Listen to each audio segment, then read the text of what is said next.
Yes, I am excited on a Monday night. Hope you are as well here at the Voice of College Football. And I guess I should say it because this is a loving community here. Happy Valentine's Day. Happy Valentine's Day to you and yours. And whatever situation you're in, I will simply say it once again. Happy Valentine's Day. I did receive a little heart from my daughter there. That was kind and sweet of her. We shared our gifts, and we have a little bit more of that going on. So very nice to see everyone here. Happy Valentine's Day one more time. Okay. Love out of the way. Hardcore college football discussion, debate, and I believe by the end of the night, there will be a little less love maybe exchanged when I unveil my program ranking. So before we get to it, appreciate everybody being here, and we will get to your comments and your questions and open up the phone lines here at the Voice of College Football. We will do that as soon as I run through my 130 all the way up to number one program rankings. So let's understand this. These are not team rankings for 2021. Nor are they team rankings for 2022. Of course, those teams, the performance in 21 and the expectations during this offseason leading into 22 have a huge, enormous impact on these program rankings, but these are program rankings. There is a difference between a football team and the football program.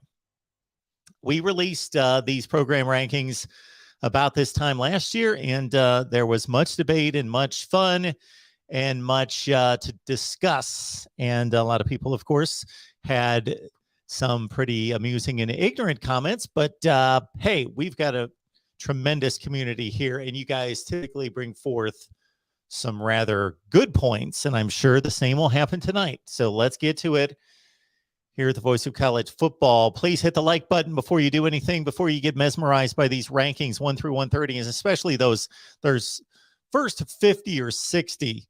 I'm sure going to cause all sorts of, to try to determine, okay, Texas State or New Mexico State or Charlotte. Yeah, I'm sure that we're going to have quite the debate there. Here we go. Let me make sure I've got this coordinated with my list here before we run through the graphics. And keep in mind that there will be 131 FBS football teams this season with James Madison joining. I did not rank James Madison. They haven't played an FBS game as an FBS member, but I would expect them to ascend, about 20 or 30 spots into the rankings. I don't think they're going to be the dredge or the bottom of the FBS. All right, at number 130, of course, we've got UConn at 1-11 and 7-41. So I've got two figures there on each panel. What they represent is last year's record, and then also the record for that school going back to 2017. So that's the last 2017 through 21, the last 5 football seasons. That's the second number there. Last year's rank for UConn at 126. And of course, they didn't play football 2 years ago, and they had their typical UConn type of season this year. And Jim Mora is taking over. So think of that. Jim Mora at UConn, former NFL head coach with the Seahawks and the Falcons, pretty successful at UCLA, trying to maybe make something out of UConn football for the first time since about 12 or 13 years ago under Randy Edsall at number 129. And making the distinguishing factor here would be that UMass beat UConn by 2 touchdowns. That is the distinguishing factor, even though I thought about lifting UConn above UMass because of Jim Mora. UMass at number 129, 1-11 last season, 10-40 in the past 5.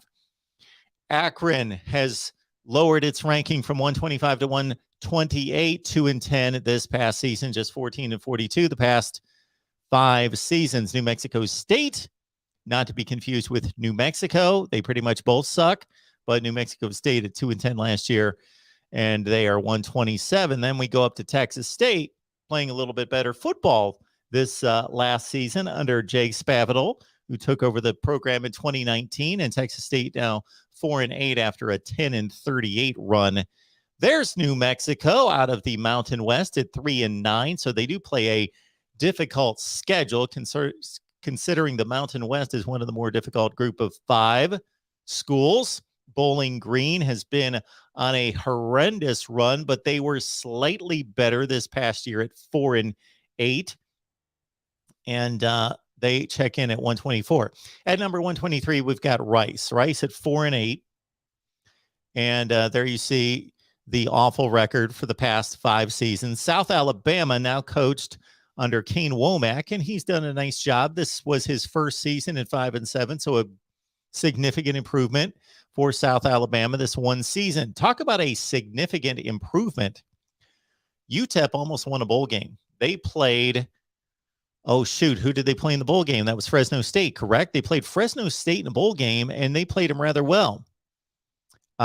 This was a program that was winning 2 games max for many years. But in recent years, much improved. 7-6 this past season, an almost bowl winner over a really good Fresno State team. And they up their mark to 121 from 130. UNLV out of the Mountain West, maybe the worst program in the conference at 2-10 this past season, 15-39. Louisiana Monroe, they check in at 4-8 this past season at number 119. There we've got our first dip into the Power 5. Jed Fish in Arizona. They dropped all the way from 95 to 118, 1-11. Bad enough to lose to Northern Arizona. Finally won a Pac-12 game for the first time, and they lost. What was it? I forget the count now. Was it around 21 consecutive games? Kevin Sumlin did not do the job there. They were all excited and pumped, and most people expected, okay, Kevin Sumlin, Arizona football is usually decent. He should be able to get something done there. No, train wreck. But there is hope on the way again. They played better down the stretch of the season, almost upset Washington, finally won a Pac-12 game. And then, of course, they've got Jaden DeLora, the Pac-12 Offensive Player of the Year as a freshman Offensive Player of the Year, comes in as a transfer quarterback. At number 117, we've got Old Dominion playing much better football, reaching a bowl game this past season at 6-6. And they have upped to their mark by 10 spots over last season. Middle Tennessee at 116. They got a bowl win at 7-6. And again, this is a program that's on the rise and on the rise in our rankings. All right, where is Kansas? Where is Kansas? They're usually the worst in the Power 5.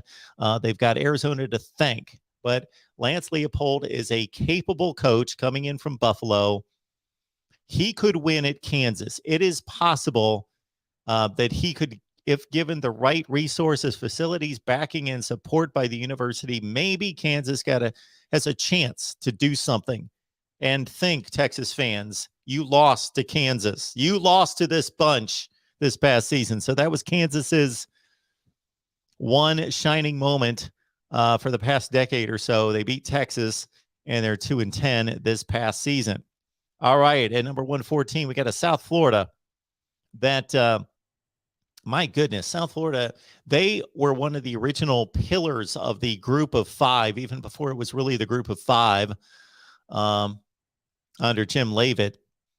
But my goodness, Jeff Scott has had a rough time since leaving Clemson, raising the South Florida program. They were abysmal last year, and they are stuck at number 114, a drop of 11 spots. And talk about another proud group of 5 program that has hit the skids. Colorado State, 3-9 last season.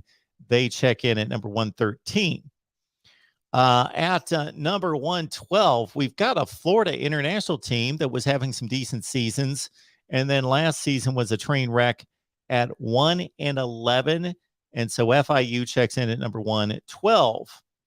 Then we go to Charlotte. Will Healy took over in 2019. They have slowly developed, gotten better. They turned in a 5-7 season this past year. They beat Duke. And so we've got Charlotte at 111. How are you folks hanging in out there? We'll get to the big boys here real quick. Georgia State, 8-5. And of course, they almost knocked off Auburn. which maybe in a year or two won't be such a big deal. But they knocked off Auburn, nearly did, pulled off the upset on the Plains. But Georgia State, an improving team, as you can see right there at 8-5. Previous to that, they were only 12-25. San Jose State had a really odd season 2 years ago in that they were playing abysmal football. They've had the same head coach this entire run. Brent Brennan's been around for that entire 5 seasons that we're ranking these programs, and San Jose State jumped up in the COVID year of 2020 and won at the Mountain West at 7-0. They went 7-1 that season with a bowl loss, but they were back down to 5-7 this past year. Georgia State, going the wrong way. Bam! North Texas 108, 6-7. North Texas, the Mean Green. Typically a bowl team, typically a team that's winning 9 or 10 games, but not the last several seasons. You see the 5-year mark, just 2 games over 500. Butch Jones, my goodness, what a rough first season at Arkansas State, taking over for Blake Anderson, who won or tied for 5 consecutive Sun Belt championships. Blake Anderson, the end of his run, not pretty. He's moved on. Butch Jones, at Arkansas State, only 2-10 this past season. They dropped to 107 from last year's 96 ranking. Got another first-year head coach here to talk about in Stan Drayton. He was just hired to take over for Rod Carey, who pretty much lost the locker room and lost a ton of football games, 3-9 this past season. Temple at 106. Time to check in on Vandy. So Arizona, Kansas, Vandy. They never let us down, do they? Vandy was 0-10 last season, 2020. Follow that up with 2-10, but another winless slate in the SEC. So they're working on something in the range of 20 consecutive SEC losses. They're horrible. They only won 16 games out of the last 62. Kent State's better than Vandy. 7-7. They made the MAC championship game before getting knocked around by Northern Illinois. There you see the 5-year record's not great, but Kent State's been pretty darn good the last 2 years. And under Sean Lewis. Miami of Ohio at number 103 at 7-6, and they beat Kent State head-to-head. That broke my tie right there between the Red Hawks and the mighty Golden Flashes. Eastern Michigan checks in at number 102. They were 111 last year. They finished at 7-6 this year. We give them a bump. Ball State at 6-7 coming out of the MAC as well. The MAC, this is pretty much their sweet spot around number 100 in the country. You got Georgia Southern checking in at number 100. They had a decent run, but really took it on the chin this past season at 3-9. So we docked them 8 spots. Georgia Southern followed up by, as we make our way into the top 100, Southern Miss at 3-9.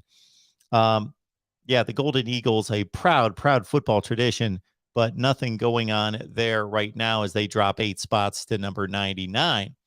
The Bobcats, the mighty former Frank Solich's, he had a tremendous run there after his Nebraska tenure. But the last 2 years, Ohio has fallen on hard times. You see a 3-9 and a 30-24. So that's 27-15 outside of that 5-year run. And they even had a bad 2020. So they are falling and not on the right course in Athens, Ohio. At number 97, we've got Louisiana Tech. They've been strong the past few seasons, had a 10-3 season mixed in there recently, and beat Miami in a bowl game 2 years ago. But here they are coming off a 3-9 campaign, and so we dropped them to number 97. Toledo Rockets at 7-6 in the MAC. It appears as though just about everybody in the MAC is 7-6 or 6-7. They pretty much lose to everybody outside of the conference and beat up on each other. Toledo, the Rockets at 7-6 in a nice 35-23 5-year run. Duke, with a new head coach and Mike Elko, takes over for, of course, David Cutcliffe. Cutcliffe had a tremendous second half. Well, the David Cutcliffe tenure pretty much took over in that he got the Duke job. It took him like 5 or 6 years to make anything of Duke. They went to the ACC championship game in 2013. They were good, meaning 8-5 kind of good for 5-6 years. And David Cutcliffe looked like he had it rolling there at Duke. Like, okay, this is an upper echelon ACC team. And for the past 5 years or so, they've been pretty awful. especially inside the last 3 to 4. Cutcliffe gets fired. Mike Elko, let's see if he can make anything of Duke football. At number 94, we've got Bailey Zappi, who set all sorts of passing records, including breaking Joe Burrow's touchdown and passing yardage mark. He's off to try to make it in the NFL. And I'm sorry, I've got myself mixed up here. Western Michigan's up next. And of course, their big win this past season was against Pitt, the ACC champions. And Western Michigan with a nice season at 8-5. They check in at 94. Northern Illinois, that's our MAC champion. Not a good program prior to 2021. Thomas Hammock took them over in 2019. And he's done a nice job with the program. And again, they win the MAC championship and took Coastal Carolina to the last play of the game, 47-41. So we like what's going on there with the Huskies. At number 92, a curious Tulane team that took Oklahoma to the wire. They were coming off a string of 6-6 campaigns, going to bowl games under Willie Fritz. But they really went into a tailspin over the last portion of the season to finish at 2-10 in the American Conference. At number 191 is Troy. Once Neil Brown left, they have declined considerably, has Troy, and they finished 5-7 this past season under, now they've got a new coach coming in, and John Sumrall. Number 90, you got Lance Leopold, who did a fine job. He is reflected by the 5-year record at 34-24. Lance Leopold moves to Kansas. Buffalo took it on the chin this past season at 4-8. They are at number 90.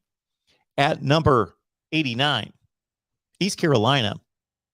Proud football program, football tradition there. But take away the 7-5 from this past season. They were on a 13-32 run. And boy, they had a nice season under Mike Houston in his third year to lift them to 7-5. Did not get a chance to play in the bowl game that they were supposed to against Boston College. That takes us up to number 89. Let me switch files here because we just didn't have enough room. So we pick it up at number 88. And we do so with Hawaii. Interesting story there. Todd Graham, the former Pitt and Arizona State coach, did an okay job there, but there were all sorts of allegations of his misconduct, mistreatment of coaches and players. So he is forced out. And of course, Timmy Chang, the Hawaii legend, has taken over for this 2022 season. Hawaii's been marginal. They did make a Mountain West championship game a couple of years ago. They're at number 88. Utah State, what a story here. Been a down program, and much like San Jose State in the Mountain West in 2020, they came out of nowhere and ran right past the Boise States, San Diego States, Fresno States, the upper echelon of the Mountain West, won the conference championship game and beat a Pac-12 team, although what does that mean these days? Beat a Pac-12 team in their bowl game to finish 11-3. So one of these difficult trajectories to make. Was that an aberration, or has Utah State got something going? Under Blake Anderson, they are at number 87. 86, we check in with Central Michigan coming off a fine 9-4 campaign, and they raised their ranking by 23 spots. Navy. Ken Niumatalolo has had a outstanding career at Navy, but this is now at least 2 consecutive down seasons for the midshipmen, typically winning 8 to 10 games per season, getting to decent bowl games. That's not been the case at Navy for the past 3 seasons now. So the rank continues to drop for the midshipmen after a 4-8 campaign, 28-33, winning 45, maybe 45% of its games. That's not been what Navy football's been under Niumatalolo. So we'll see if the veteran coach can right the ship, as they say, pardon the pun, and get Navy back on track. Western Kentucky, that's who I was looking for a few minutes ago. Bailey Zappi breaks Joe Burrow's records, moves on to the NFL, 9-5, Conference USA division winner, and they had one of their better seasons to raise their ranking by 21 spots.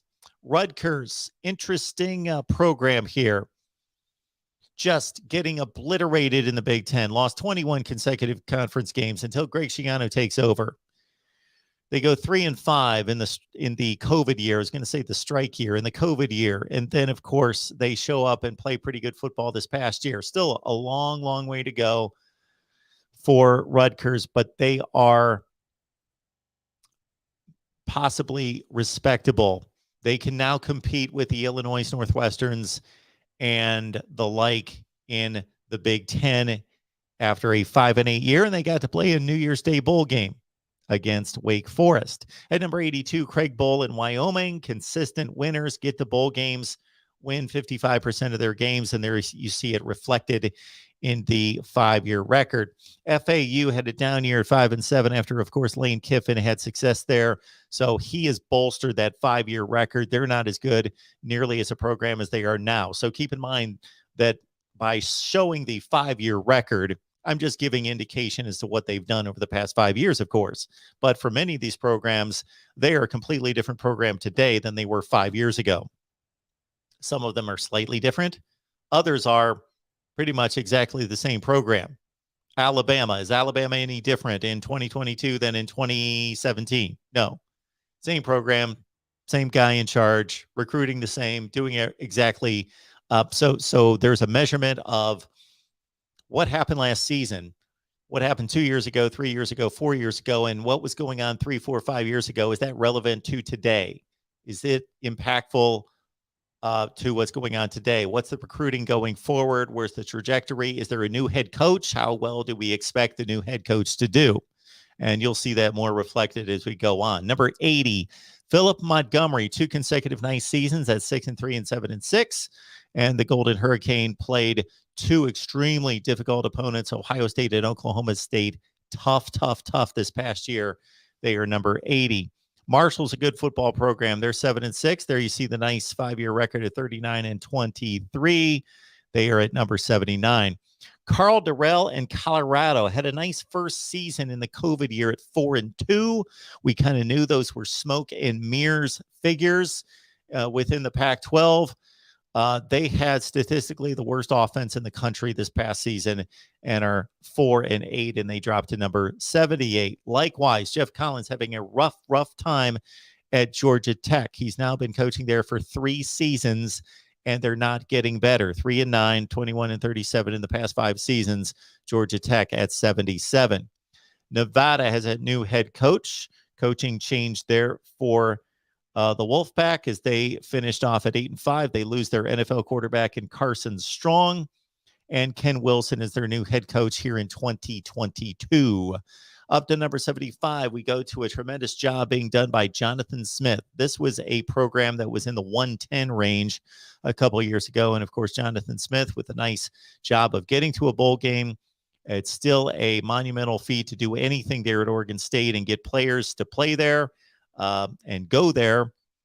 But they are an improving team there in the Pac-12 and came within 1 weekend of getting to a Pac-12 championship game.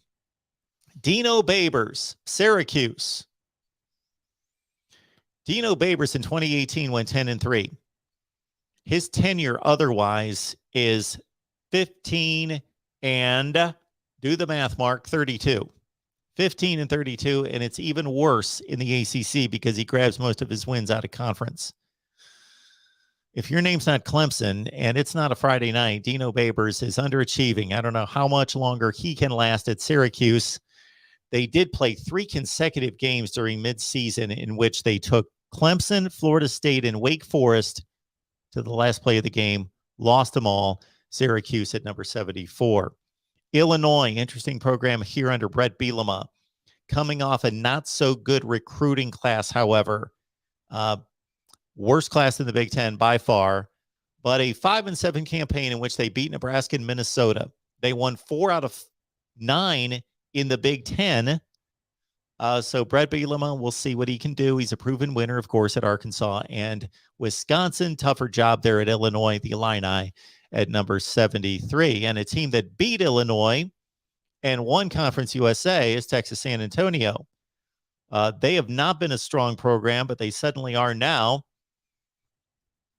And Texas San Antonio 12-2, winning its conference and moving up 30 spots. Justin Wilcox, still the coach at Cal. He continues to not win. They are only like 12-20 in, I don't even think it's that good. They're winning like 30-some% of their Pac-12 games under Justin Wilcox. He's a defensive whiz, but Cal just can't get over the hump. They turn in another 5-7 season. Washington State, quite the job here. So consider what Jake Dickert faced this past season. So he was the linebackers coach. Then he became the defensive coordinator. And about mid-season was the entire controversy with Nick Rolovich, the incoming coach from Hawaii, who only coached there 1 year in replacing Mike Leach. And Rolovich and the school, of course, did not agree on vaccine protocol. Not only did Rolovich get fired, but half of his coaching staff, and this is mid-season. Dickert takes over as defensive coordinator, takes over the team, hires coaches mid-season, gets Washington State to a bowl game, almost gets them to the Rose Bowl, despite that 6-7 finish. Washington State and Jake Dickert give them some accolades. This is the free fall of the offseason. Washington. Just a couple of years ago, Washington, of course, reached the college football playoff in 2016. They went to the Fiesta Bowl in 2017. They had one of the most respected coaches in college football in Chris Peterson. He handpicked Jimmy Lake, who appeared to be ready for the job as a tremendous top-of-the-line defensive coordinator. Jimmy Lake, we could go through the saga, but basically could not handle the job. They did have a 3-1 season in the COVID year of 2020, in which they beat Oregon and should have been playing in the Pac-12 championship game. So it looked like they were in good shape entering 2021, thus the number 19 ranking. Peterson built the program. They're recruiting in the top 15 in the nation. Jimmy Lake's handpicked. They go 3-1. They beat Oregon. This past season, they were abysmal. And Jimmy Lake could not handle the job on the field or off the field. He gets fired. Kalen DeBoer steps in, and we'll see what Washington football becomes. But for right now, it is a not best of situations there in Seattle. The Huskies drop from 19, free fall, 19 to 69. Hugh Freeze is still at Liberty.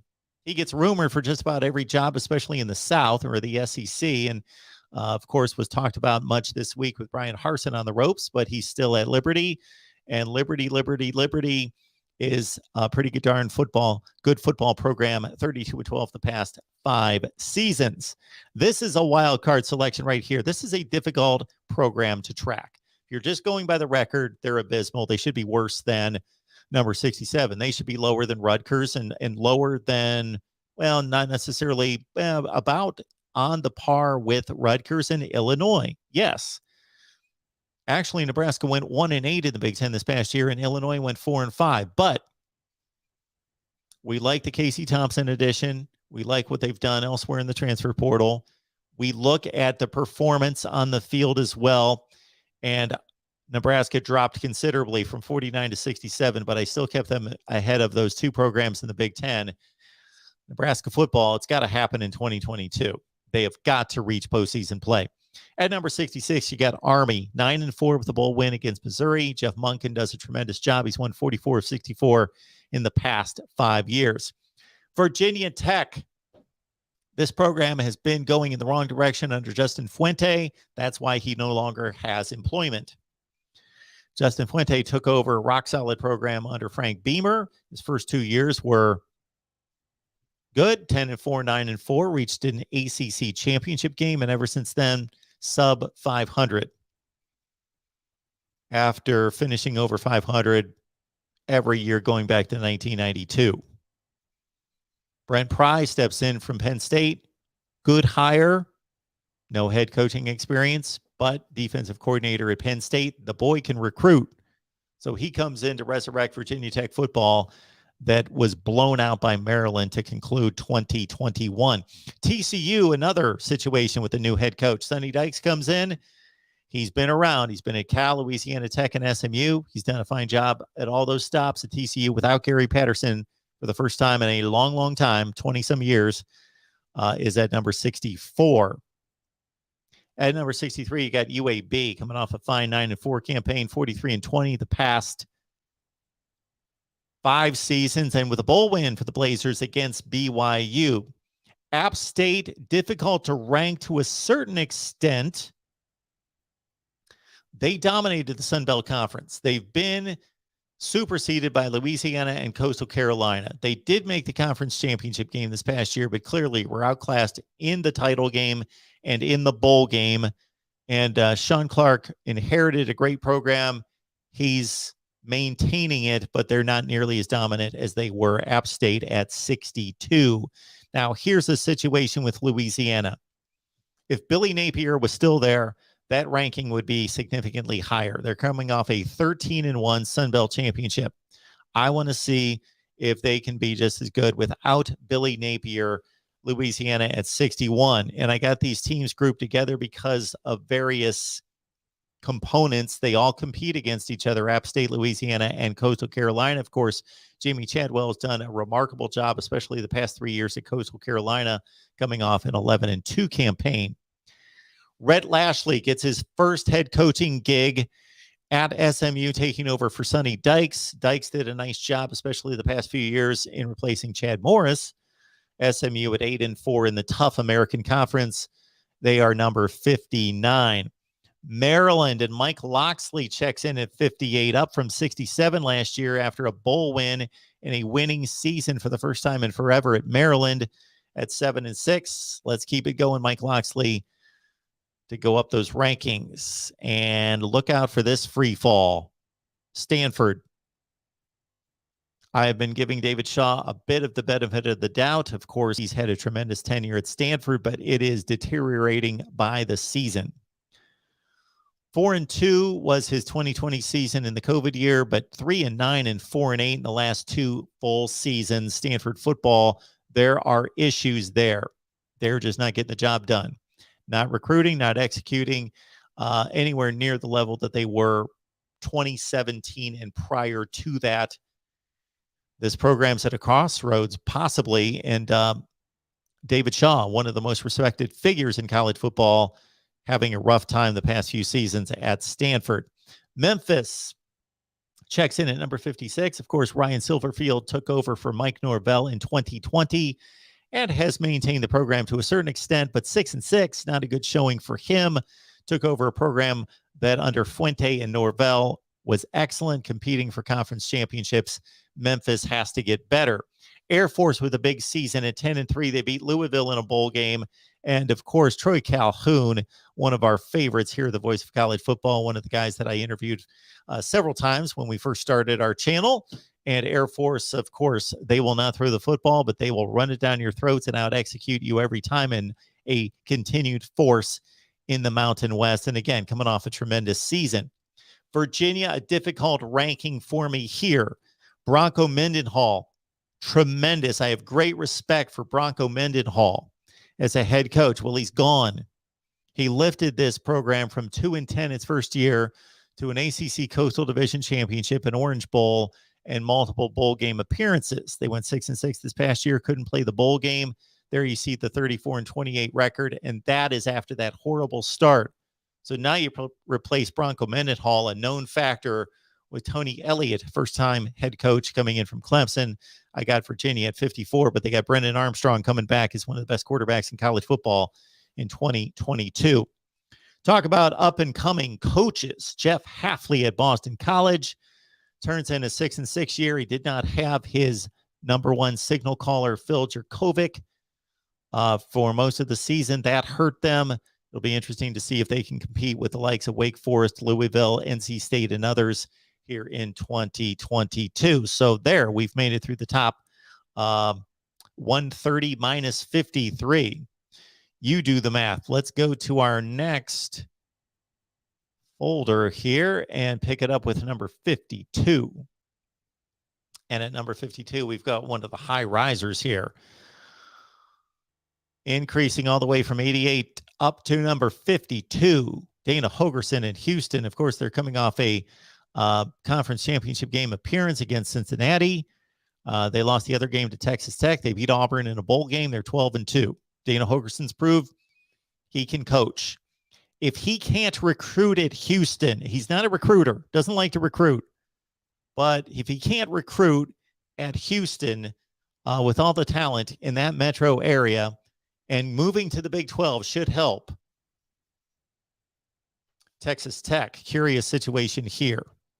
Matt Wells, hired from Utah State, got off to a rough start. His first 2 seasons were not good.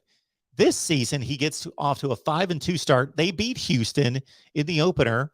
They lose by 1 point to Kansas State. He gets fired at 5-3 after losing by 1 point. 5-2 start, beat Houston. Won 3 of those games in the Big 12. Well, his replacement, Joey McGuire, has done the job. And they finished off a 7-6 campaign by beating Mississippi State, throttling the Bulldogs in a bowl game. So Texas Tech's now at number 51. You got to, now we're into the Power 5, and we're into the mid-tier to slightly low-tier Power 5, and it's difficult to distinguish these programs. Louisville's coming off a rather disappointing campaign that follows a definite disappointing campaign that followed a great first campaign for Scott Satterfield at 8-5 and winning a bowl game over Mississippi State after he took over the train wreck from Bobby Petrino. Scott Satterfield is at a crossroads at Louisville. Is he going to forever be a 6-win head coach, or is he going to challenge Clemson, and if not the Tigers, NC State and Florida State in that division? Louisville at number 50. West Virginia, Neil Brown needs to find an offense, needs to find a quarterback. They scored 6 points in their bowl game against Minnesota. They were one of the more anemic offenses in college football, in the Power 5 for sure. Neil Brown, 6-4, 6-7 his 2 seasons coming in from Troy. West Virginia is at number 49. At number 48, another difficult ranking here because you've got Tom Allen, who's recruiting out of his mind. He just brought in the best recruiting class in the history of Indiana football. The 2 years prior, his teams went 8-5, almost beat Tennessee in a bowl game. Then they went 6-2 and lost an Outback Bowl to Ole Miss, and were on the cusp of a top 10 finish in 2020. Then they fall flat on their face, lose Michael Penix at quarterback. They did go get Connor Baslick from Missouri to be the 2022 starter. Indiana coming off a winless season in the Big Ten, but I'm not going to overreact here. They're number 48 in our rankings. At number 47, UCLA. The record looks mighty good at 8-4, especially considering Chip Kelly's first couple seasons at UCLA. But they did not beat a team with a winning record. They lost to every team that they played with a winning record. And there you got it, 8-4. Chip Kelly comes back for another season to see if he can contend in the Pac-12 South. At number 46, we got Florida State, Mike Norvell and company. They came within this close of falling to 0-5, and that might have been it for him coming off that 3-6 first season. Needs to find better quarterback play, more dynamic playmakers on the outside. They lost Travis Hunter, of course, their prized recruit, to Jackson State. 5-7 for Florida State. Need to get to postseason play for the first time since 2017. At number 45, we get to Kansas State and Chris Kleiman taking over for the legendary Bill Snyder. He's done a decent job. He's 20-16. They did get a bowl win this past season to finish at 8-5. Mizzou and Eli Drinkwitz. He's pretty much doing the same job as his predecessor, Barry Odom, did. You go 6-6, you go to bowl games. He went 5-5. Now he goes 6-7. They lose to Army in the bowl game. But the Eli Drinkwitz recruiting class, top 15 in the nation. They're at number 44.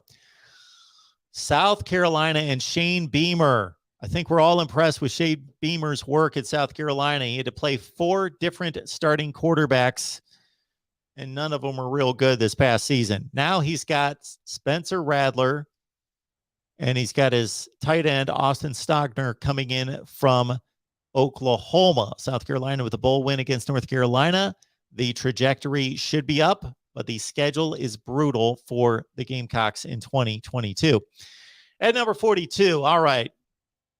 They cycle up, they cycle down, they cycle up, they cycle down. Pat Fitzgerald, he's doing the best he can. He's a really good football coach, and everybody knows when Northwestern goes 3-9 what the deal is with the Wildcats.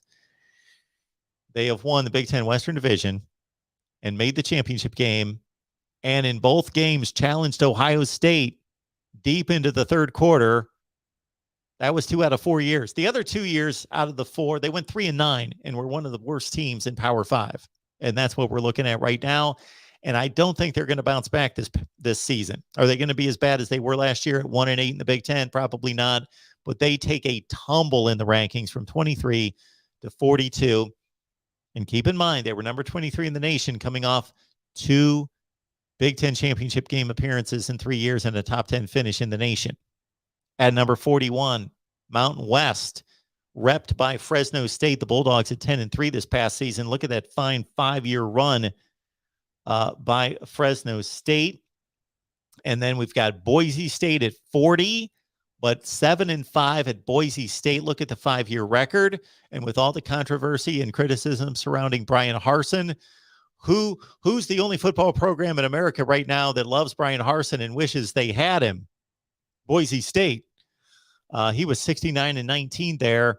And there you see 30, let's do the math, 38-8 the previous 4 seasons.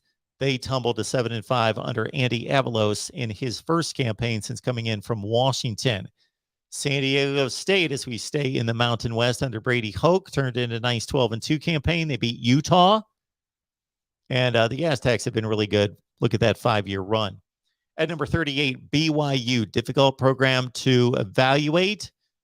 They don't play in a conference, of course. They lost to UAB in a bowl game, but they had some significant wins, especially over the Pac-12. They beat Washington State. They beat Utah, of course, and Arizona State. BYU at number 38. UCF and Gus Malzahn.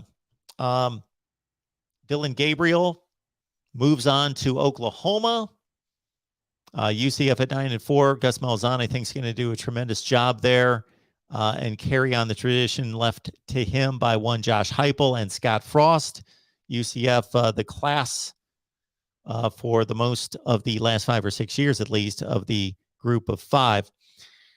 Arizona State, we still need to wade through the NCAA allegations. They did fire Antonio Pierce as defensive coordinator, and he was reportedly in the midst of that controversy of the COVID restrictions that were violated with the recruiting violations. And it looks like Herm Edwards will survive. But again, we haven't yet had all the details uncovered of what happened there. Arizona State coming off an 8-5 campaign. They lost to Wisconsin in a bowl game at number 36. Now, you talk about a tough call to make. Okay, Auburn should be higher than this. They've got more talent on the roster. They're coming off a season, yes, in which they went 6-7, but shoot, they outplayed Alabama. That's how good they can be on occasion. That's how much talent they've got. But Harsin just had the worst 3 months a head coach could ever imagine, who did not get fired. So he saved his job, probably just because they didn't want to pay out the buyout. And so he's back in 2022, and man, does he have a lot of work to do. Their recruiting was not good. It's not good for 23. They lost the DC and the OC under very odd conditions, circumstances. When a respected guy like Derek Mason leaves for a reported $400,000 less job, doesn't speak well of Brian Harsin. We shall see. I got Auburn ranked. They're loaded with talent, roster, recruiting has been there in the past, resources, football factory. That's what gives them that 35 ranking, coming off a rough 6-7 and 1 spot lower than Purdue. Purdue, did they turn a corner? Aiden O'Connell had a tremendous year. They beat 2 top 5 teams. They won a bowl game against Tennessee. They looked good every week except when they played Ohio State. But the 2 years prior to that were ugly. Purdue, are they going to be up and down? Are they Northwestern? We shall see. At number 34, Wake Forest, Dave Clawson. My goodness, can this guy coach? Typically 7-5, 8-4, but then they break through with Sam Hartman at quarterback to win the division, go to the ACC championship game, win a bowl game, albeit against Rutgers. There you go. Dave Clawson, testament to him and recruiting in the 70s, and they turn out finishes like this. And right there with them, the team that beat them in the ACC title game, Pitt, lose to Michigan State in the bowl game, minus Kenny Pickett. Pat Narduzzi, after just a string of 6 and 7 win seasons since he left Michigan State, finally breaks through, and we'll see if Pitt's able to maintain that kind of level in the ACC Coastal Division. Mike Leach leaves Washington State, comes to Mississippi State, has a dismal 2020 campaign at 3-7. They couldn't score. They couldn't throw the ball as he's accustomed, but they took off this past season on occasion. Mississippi State looks amazing. Will Rogers is back at quarterback. They beat Texas A&M. In particular, they took Ole Miss to the wire. They play in the toughest division in college football. They are my number 31 team. At number 30, another one of these tough calls because it's not a consistent program. They've got a head coach who's underachieved everywhere he's been. They've got a team that was on the brink of going 5-1 with a win over Oklahoma and in prime position to get to the Big 12 championship game. And then they completely collapsed, even to the point that they lost to Kansas. They've got all the money, all the resources. They just brought in a top 5 recruiting class. So even despite another epic failure on the field, bring in a top 5 recruiting class. And yes, wink, wink, there's money being handed out. But they were doing that even before the money was apparently being handed out. At least they can do it legally now. Texas at number 30.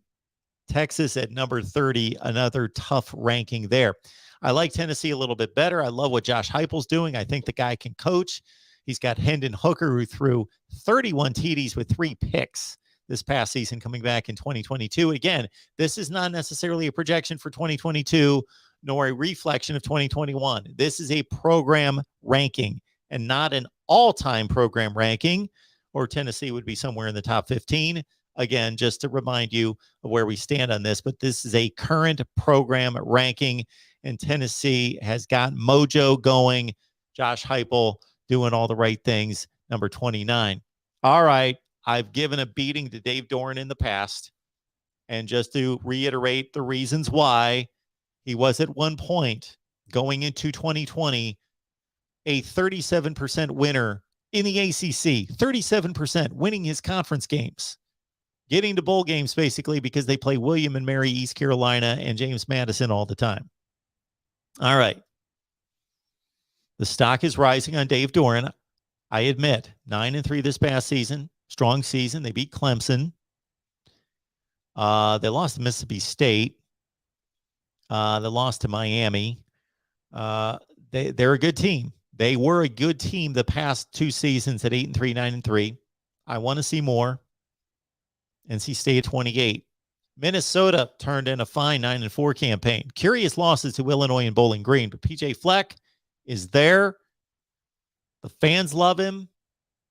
The recruits love him. He's getting about as much talent to Minneapolis as you can expect. And again, they beat Wisconsin to conclude the season and played within a couple points of Iowa, or they would have been playing in the Big Ten championship game. Minnesota coming off 9-4. And remember the last full season Minnesota played? 11-2, top 10 finish. Minnesota at 27. Iowa State. Okay, what's the deal on Matt Campbell? Respected coach, one of the young stars on the sideline in this sport, but he had Brock Purdy at quarterback, Breece Hall, one of the best running backs in the nation, Xavier Hutchinson, his best wide receiver, coming back, Charlie Kohler, one of the best tight ends in college football, coming back, and an offensive line that was rated one of the top 5 offensive lines in the nation, with everybody coming back, including an All-American center. And they went 7-6. So Matt Campbell, has he hit a ceiling? Let's not overrank his accomplishments at Iowa State. It's impressive when you take over a 3-win football program and you win 7 or 8 each year. But when at this point, he was supposed to break through this past season. It didn't happen. Sometimes things go against you. I understand it's not like he's been knocking on the door for 5 years, but I had to drop Iowa State all the way from 14 coming off the Fiesta Bowl win and the Big 12 championship appearance where they were supposed to knock down the door last season and didn't even come close. Had to drop them back to 26. This is where it becomes difficult. Ranking a group of 5 powerhouse against the Power 5. Cincinnati, of course, we saw what they did. They did struggle against some marginal competition in the group of 5. Tulane, Tulsa, and a few others, Navy. But college football playoff appearance, they didn't embarrass themselves in the game. Luke Fickell is still there and one of the young stars in college football. Baylor, meteoric rise from 66 to 24. I didn't want to overreact to the one season. However, I also did not want to overreact to 2-7 in 2020. Since this is a program, you talk about a roller coaster ride. Matt Rule takes them from the bottom where Art Briles left them due to all of his silliness, mischief, and evil. I was being a little bit too kind with silliness. And then Matt Rule raises them to a bowl team at 6-6, and then 11 wins and a major bowl win, getting to a Sugar Bowl at least, and winning the Big 12 championship or getting to a Big 12 championship game. But anyway, Matt Rule, boom, boom, boom, up the ladder. Then Dave Aranda takes over. It's an odd season to judge in 2020, but they back down to 2-7, then pop it up to win the Big 12. They are the Big 12 champions. So this is about where it feels right to rank them, trying to weigh in all those factors. Baylor, we know, doesn't win year after year after year after year after year. But man, what a strange 10-year ride for this program under Briles, Rule, and Aranda. They're number 24 now. Talk about a strange ride and a difficult ranking. USC. They probably shouldn't be this high. Based on the results on the field, they should not be this high. They should be sitting where Nebraska is. Although they've been successful much more recently than Nebraska. They just played in a Big 12 or a Pac-12 championship game 2 years ago. So just the one awful season, 5-7 a couple years ago under JT Daniels. So Helton's gone. Here comes Lincoln Riley. So I've got to weigh that into the equation. He's taking over recruiting. Don't look at the rankings right now. He still has time to work on this 22 class, still getting in a few other guys. The transfer portal is humming. Caleb Williams, Mario Williams, and others. The 23 class is smoking as well. USC, they got to fix the defense in a hurry. They're going to outscore people in 2022, coming off 4-8. But again, what does that mean? USC at number 23. Now we go from complete wild card to steady as a rock. Iowa went to the Big Ten championship game, completely outclassed in that game, completely outclassed in their other 2 losses regular season. Kirk Ferentz is a tremendous coach, runs a tremendous program. They consistently win, go to bowl games. You see 43-18 the past 5 years, but he's not won the Big Ten since 2004. And doesn't seem to really want to stretch the program to get there. And what I'm alluding to there is not going out and getting a transfer portal quarterback when you've got the 100th offense in the country and you have been trotting out one of the worst passing attacks in the Big Ten year after year after year after year after year. I understand you've got a special teams and a defense that win games for you, but why not try to win the conference? So that's my knock on Kirk Ferentz and Iowa, but they're rock solid and steady and brought in a good recruiting class. Florida's a wild card. The Dan Mullen regime ended poorly. He got off to a great start. He increased, and then he acted like a buffoon, and he fell off the rails. Billy Napier comes in, did not save the recruiting class, but he appears to be the guy for the job. And of course, he was tremendous at Louisiana. Florida at 6-7 last year under Dan Mullen. Billy Napier comes in, fresh start, number 21. North Carolina, disappointing season because Mack Brown, of course, came in. They only won 5 games the previous 2 seasons. He, boom, 7-6, win a bowl game, then 8-4, go to the Orange Bowl, and supposed to have a big top 10 year last year, and they fizzled. So they still have holes to plug on that roster. But Mack Brown still brought in a top 10 recruiting class. So coming off 6-7, losing Sam Howell, but considering the great recruiting class, number 20 for UNC. And the team that most likely they will contend with for the Coastal Division Championship at number 19, Miami. Their record doesn't really result in a 19th ranking either, but Mario Cristobal is a proven winner. They made some tremendous hires on the coaching staff.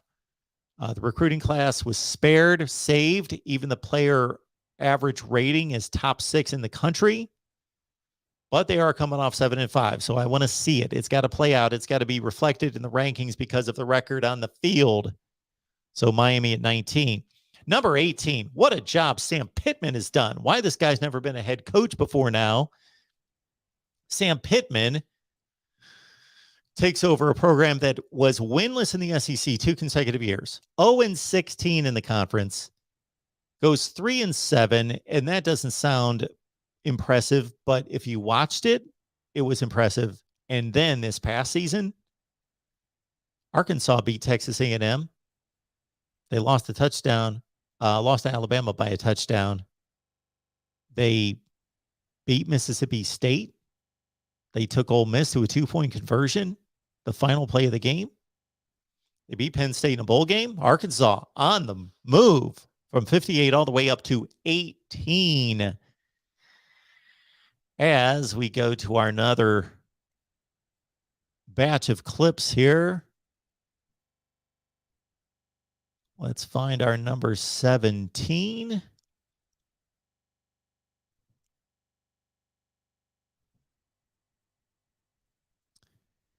And then there they are, on to the Big Ten and Michigan State. Mel Tucker took over a program that had flatlined and plateaued under Mark D'Antonio. Has a rough first year, and so we're going off of 1 year here, but it was impressive, and all the transfer additions and the recruiting is better than it's been in quite some time. So last year's ranking from 47-17, coming off a Peach Bowl win, Mel Tucker's got it going in East Lansing.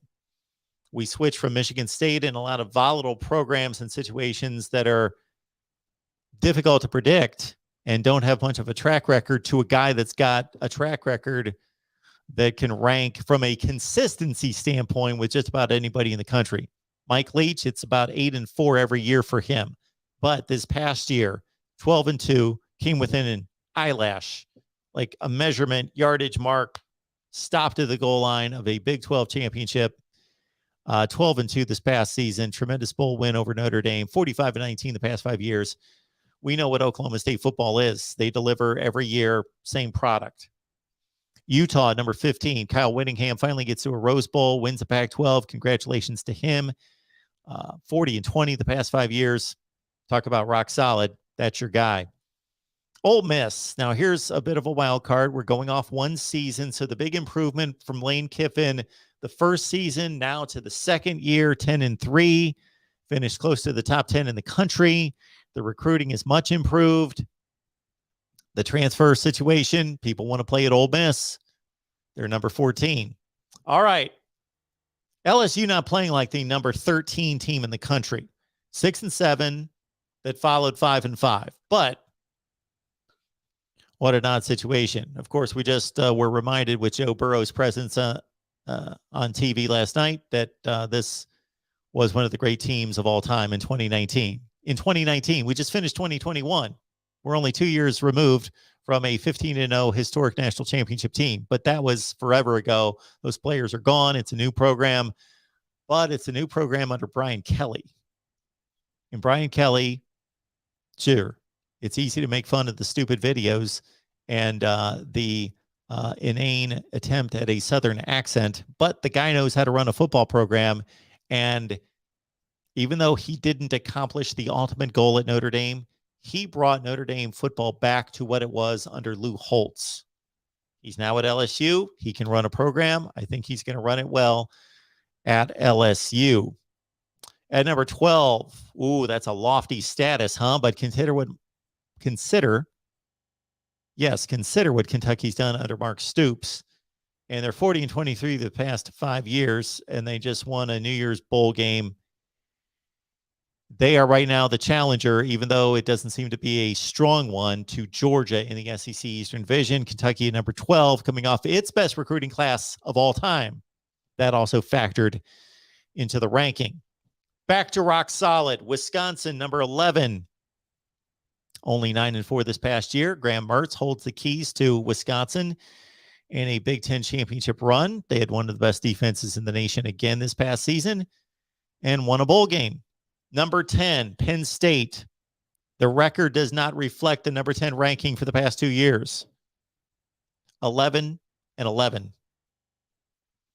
And they are losing a ton of defensive personnel that's headed to the NFL. They had a great defense when they were all together playing and healthy last year. Sean Clifford's back, and they're recruiting out of their minds. They just brought in probably James Franklin's best recruiting class. Penn State, number 10. I feel good about that selection. Dan Lanning takes over at Oregon.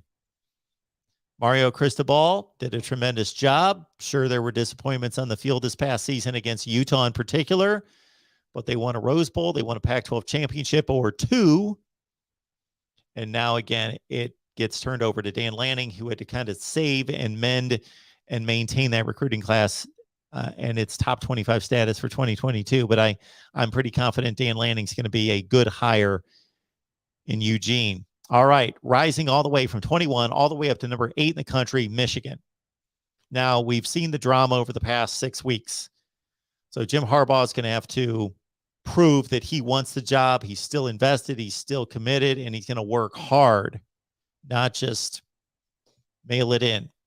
He's not mailed it in the past. That's not what I'm alluding to. Just he needs to be invested. He needs to show some humility, and he needs to work his tail off to earn that job back. They had the tremendous playoff season, beat Ohio State. Is that an aberration?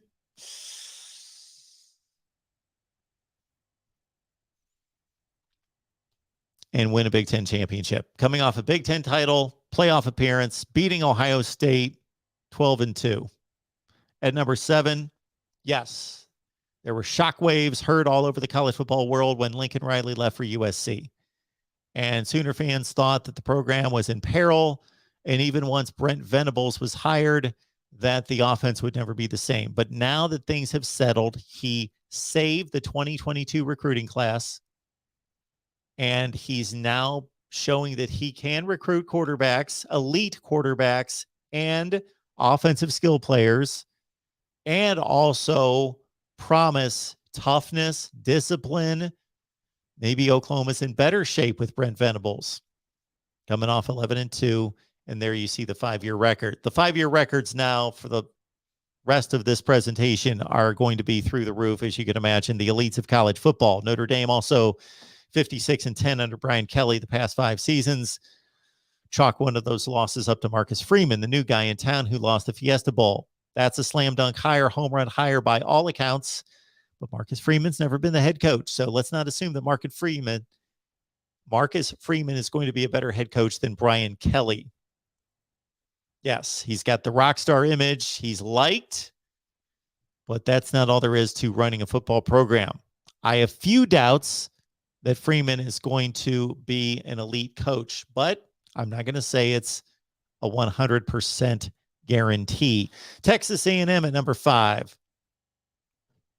Jimbo Fisher's doing a good job on the field, a decent job, but he's not meeting expectations. He's 34-13. That sounds good, but when you place it against Nick Saban and what LSU typically is, and the SEC Western Division and what Georgia's churning out, it's time for Jimbo Fisher to turn recruits into players. Number one class of all time. So that's what's reflected also in that. That's not built on going 8-4, 8-5. They did have the 9-1 2020 season. That's built on recruiting and Jimbo Fisher, and let's see it materialize on the field. Our fifth-ranked program, not team in the country, program, Texas A&M. All right. At number 4, we go to Clemson. Yeah, they took a hit last year. The offense was awful, especially the quarterback and offensive line. Also the wide receivers. Really, the running back position was the offense. We just actually cut a Clemson segment and talked about how much better the offense needs to be this year. The defense is elite, but they lose the mastermind in Brent Venables. What is Dabo without Brent Venables? We shall see. Last year, they were still the best team in the ACC, in my opinion, and should make a playoff run this season, coming off a bit of a down year, but they rescued it at 10-3, number 4 country team, number 4 program in the country. At number 3, Ohio State. Disappointing loss to Michigan. Did not accomplish its goals to win the Big Ten and go to the playoff. Still won the Rose Bowl 11-2. Ryan Day is still recruiting well, doing a great job. They fall a notch in the rankings from 2 to 3. Now your number 2 program in the country is your national champion and number 1 team. Georgia finally got over the hump. So all the Kirby bashing and Georgia 1980 talk, done, gone, obliterated by a devastating defense. Athletes on the offensive side, a great offensive line, and of course, Stetson Bennett, quarterback, who's coming back in 2022. This is the second best football program in the country. They have the most 5 stars on the roster. They're playing out of their minds, but they've done it once. They've been extremely good since 2017.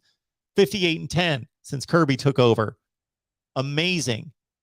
And they finally accomplished it. This team, this program does it every year.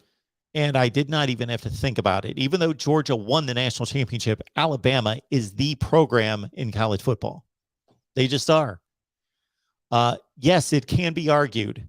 It should not be an excuse, but it can be argued that Alabama, without Mechie and Williams, lost a national championship game that was competitive down to the final 5 minutes. And with those 2 players, they might be notching another national title. But they lost fair and square. They are not the national champion. They're the number 2 team in the country. They are still the number 1 program. Gold standard, Alabama. All right. Let's look at your comments, then we'll open up the phone lines. It took me forever to get that out, but we did it.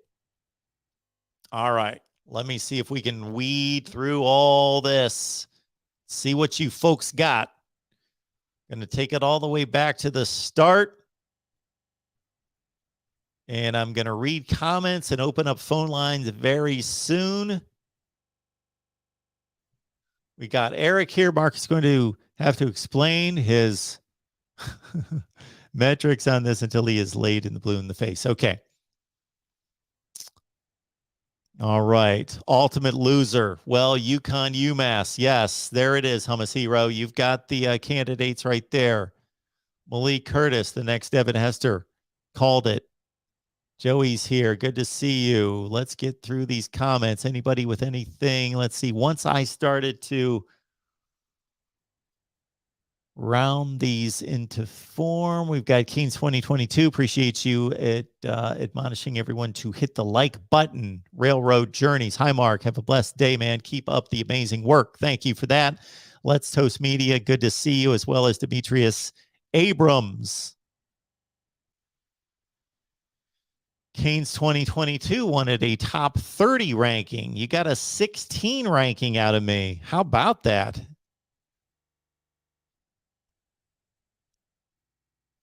Ed Rogers says the EPI, whatever in the hell that is, has the Ohio State University at number 1.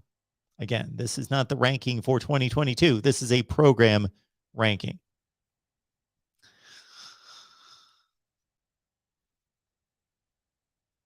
All right.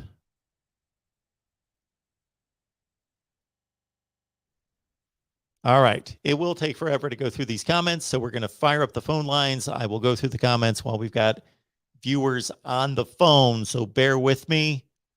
Let's get another comment on the screen. What do we got here? How did I rank UTEP so low? It is not a yearly ranking. It is based on your program status. They had one good season. That's why they were so low. NCAA playoff.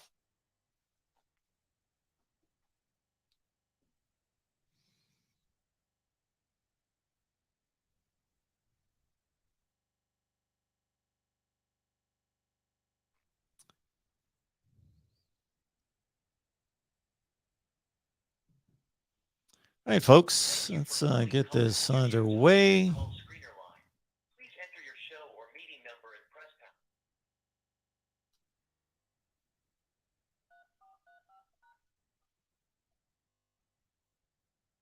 That was an invalid number. Oh, was it? Please re-enter your show or meeting number, followed by the pound.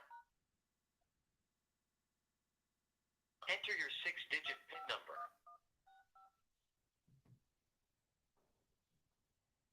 Welcome, host. You have not started a show session in Collins Studio and cannot yet receive calls on MarkRogersTV. Sorry for the delay, folks, but I hate to fire up the phone lines and waste all that money for an hour and 15 minutes. When we start making the real money, then maybe I'll waste the phone lines for that long. All right.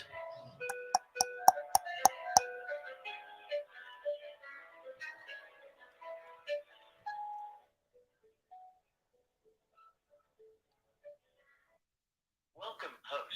You are now in the host room and can manage your... Okay, folks, the phone lines are open here at 860-499-3332. Let me call up the graphic so everybody knows where they can find us. There we go. Tickers on the bottom of the screen, 860-499-3332, right here at the Voice of College Football. Should I take a guess who the first caller is? All right, here we go. Welcome in. Hey, Mark, how you doing? It's Michael. Michael, what's going on, man? Now, I somewhat agree with where you have Purdue ranked 34th, but I do got to take you to this. So, did you take injuries or your consideration too? Because on how they would have factored into the seasons and stuff like that. Because in 2019, Purdue was literally snake bit. Michael, if I factored in injuries for 130 football teams over the course of 5 years, this is all I would be doing with my life. Mm-hmm. I was just wondering because I think Purdue would have been. I mean, had that not happened, Purdue would have been like maybe a 9-win team. Would they've been higher up? Do you think, or if Purdue would have won 9 games instead of whatever they won that season, 4? Yeah, they would be higher. Because. Mm-hmm. I'm looking more at where the program stands right this second, but yeah, what's happened in the past has a reflection on that. Okay, I was just wondering stuff like that because they was competitive in a lot of the games, even though they lost.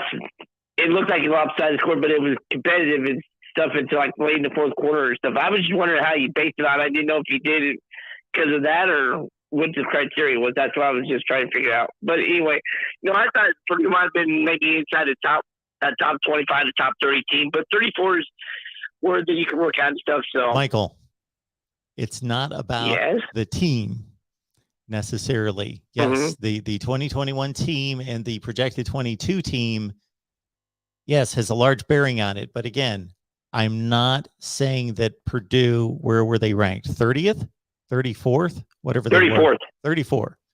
Not saying they're the number 34 team in the country. Okay. I was just wondering because I didn't know how the ranking system stuff worked. That's what I was just trying to figure out. Anyway, great show as always. So thanks, Mark. Thanks, Michael. I appreciate it. Have a good one. All right, here we go. Next up at the Voice of College Football, who's on the line? Hey, Mark, it's the real MVP. How you doing? You know, I would have bet that you were the first caller. I know I got beat. I can't believe it. Michael was upset about Michael. he was beat upset me. about the Purdue ranking, so you didn't stand much of a chance tonight. Yeah, I know. I tried informing him before the video would come out. Said, Purdue been inconsistent a little bit over the last 5 years, unlike my Kentucky Wildcats. Thank you, Mark, for having us at 12. Here's a stat I'm sure you're aware of if we're doing the last 5 years. But do you know what teams have won a bowl game each of the last 4 years? The last 4 years. So that's 2018, 19, 20, and 21. Well, you've made it easy on me. How many are there? How many do I have to get? There's 2. Okay, Kentucky's one of them because I can tell you who they won against those 4 years. The other one that's won for, are they in the Power They're pretty good 5? in your rankings, Mark. I would actually say they're in the top 5 of your rankings. They're in the top 5. Yeah. Not Alabama, not Ohio State, not, wait a second, Georgia, not Georgia, Oklahoma, not in 2018, no. Notre Dame, no. Texas A&M, Texas A&M, Texas A&M. 18. Well, I thought maybe I got my stat wrong because I had Alabama as the team that did it. They just lost the national championship game. Yeah, but they didn't win a bowl game this year. Oh, okay. Well, I'm looking at an undefeated record for the last 4 years. That's what that's what I thought you were going for. Okay. Well, I think Kentucky would be the only one with an undefeated record. But another question I would have for it is, how much is inconsistency in terms of going from 2-10 to 12-2 to back down instead of just being on a smooth plane like Kentucky, Iowa, Wisconsin factor into your rankings? Well, it depends what's been the stability at head coach. And that's another factor in the rankings is how much does that 5-year record, how legitimate is that now? If that's FAU and Lane Kiffin built most of those wins and now he's gone and he's long gone, well, that's a different program than it was 5 years ago. For Kirby Smart and Nick Saban, those are the programs exactly the same as what it was 5 years ago. For Ryan Day, even though he's a newer coach and Urban Meyer was the coach, the Ohio State football program is the same today as it was 5 years ago. It all depends on the circumstances of as to how much that 5-year record is meaningful. Okay, and how do you determine a team like USC who is presumably having a massive upgrading coach? Yeah. How did that impact the rankings? Well, it impacted greatly because if Clay Helton had gone 4-8 and somehow survived and kept his job, USC wouldn't be ranked 23rd. I would have ranked them, 50. I don't know what I would have ranked them exactly. Oh, it has a lot to do with it. Okay, and what was the hardest team to rank? Well, as soon as you bring up USC, I think there's a collection of schools that have so many superior pluses, but they've had such lack of expectations met. USC, Texas, and some others. Those are the first two that come to mind. LSU now with 2 bad seasons in a row. Florida. But the most difficult because of the recent situation is Auburn.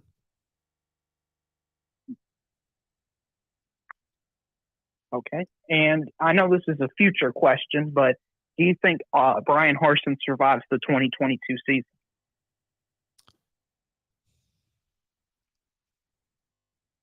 No. Okay. Well, Mark, that's all I got for you. Make sure to like the video, subscribe, and let's try to get Mark's Notre Dame channel to 1,000 subscribers. I like that. All right, man. Have a good night. You do the same. Yeah, head on over to our Notre Dame channel. Check it out. And we've got our guy, Nathan Urbach. We got Mason Plummer does some content for us. Of course, Brian Driscoll jumps on, and we've got a conversation with him every so often. And Ben Belden, some really good Notre Dame talk on our Notre Dame channel. Get us up to 1,000 subs. And we would be mighty happy for that. Welcome into the Voice of College Football. Who's on the line? Lomansky, Mark. Lemansky, what's going on? Really compliment you on the hard work you did. Like your rankings from top to bottom for the most part. I think it's interesting. I don't have a hard opinion on USC and Oklahoma. I think it'll be very interesting. This is about programs, of course. I think you've got more, what do you want to call it, a foundation of your ranking with the Oklahoma program than the USC program. I guess a little higher on the combination of Venerables and the program stability than I have on USC. I'm going to jump right into quarterbacks. I respect your ranking of Iowa and Wisconsin. I think both programs have better quarterback play. They could go up in the ratings, but they don't. Really like your Kentucky rating as far as quarterback play, stability, and coach. The only one I want to dive into, because you're going to have a lot of interest in this program, it's a great topic, is the Oklahoma is sitting right next to Michigan. I think you had Oklahoma 7 and Michigan at 8. Yes. And I'm guessing I don't give Harbaugh at Michigan as much credibility as Venerables coming into Oklahoma, mainly because Venerables has Oklahoma roots. I know his history. I know Harbaugh's history. I just can't see those programs next to each other. And I think your validity of the 22 season with the programs, you'll have a much better shot of looking good with Oklahoma at 7 than Michigan at 8. I don't want to call Harbaugh a one-hit wonder at Michigan, but when I look at the Michigan program, I think they benefit by Ohio State just having a blip in their defensive side of the ball, their ability to beat Ohio State. And I'll leave it at that and listen. Well, I basically ranked all the programs where I believed that they belonged. I think Michigan had a slightly better football team this past season than Oklahoma, and they brought in a recruiting class that was a couple notches higher than Oklahoma's in 2022. So despite the coaching circus on display for the past 6 weeks, Michigan still out-recruited Oklahoma coming off a season in which they were better than Oklahoma. I still believe that based on a number of things that you cited, that Oklahoma's still slightly better. Thus the 7 versus 8 ranking. How close were you to dropping Michigan a little lower than 8? Oh, yeah. But you got to look at the teams that I had just below them. Like there are a few programs that have, so you've got your programs that are elite. Okay. There's only 4 or 5. And then you've got your programs that you just cited, like Kentucky, Iowa, Wisconsin, that are rock solid, steady, and we pretty much can predict where they're going to be year to year. And then somewhere in between, you've got a lot of programs that have a lot of enormous pluses, but they've not been performing Michigan, of course, has, or at least did this past season, and Oklahoma has across the board. They do have a first-year head coach. So Brent Venables, for as well respected as he is, still is a first-year head coach who has not proven to be a head coach. But I'm talking about programs like Florida, Ole Miss, LSU. All these programs, even Penn State has not been good the last 2 years to warrant the ranking. Like I could certainly see all sorts of people calling in and saying, why is Penn State number 10 in the country? And I would say, I understand your point. If somebody presented my rankings to me, I'd probably shoot a hole in half of it too. So I think I'm looking at, if we're looking at the top 30% of college football, those are kind of the three type programs we have. We have the elites, we have the steady programs like Wisconsin and Iowa and Kentucky. And then we have these just bastions of wealth and resources and recruiting footprint, but they've had coaching issues and coaching changes. And I'm looking at Texas and USC and LSU, and Michigan almost was one of those. And aside from that 2-4 finish in 2020, Harbaugh's been winning 9 or 10 games every year.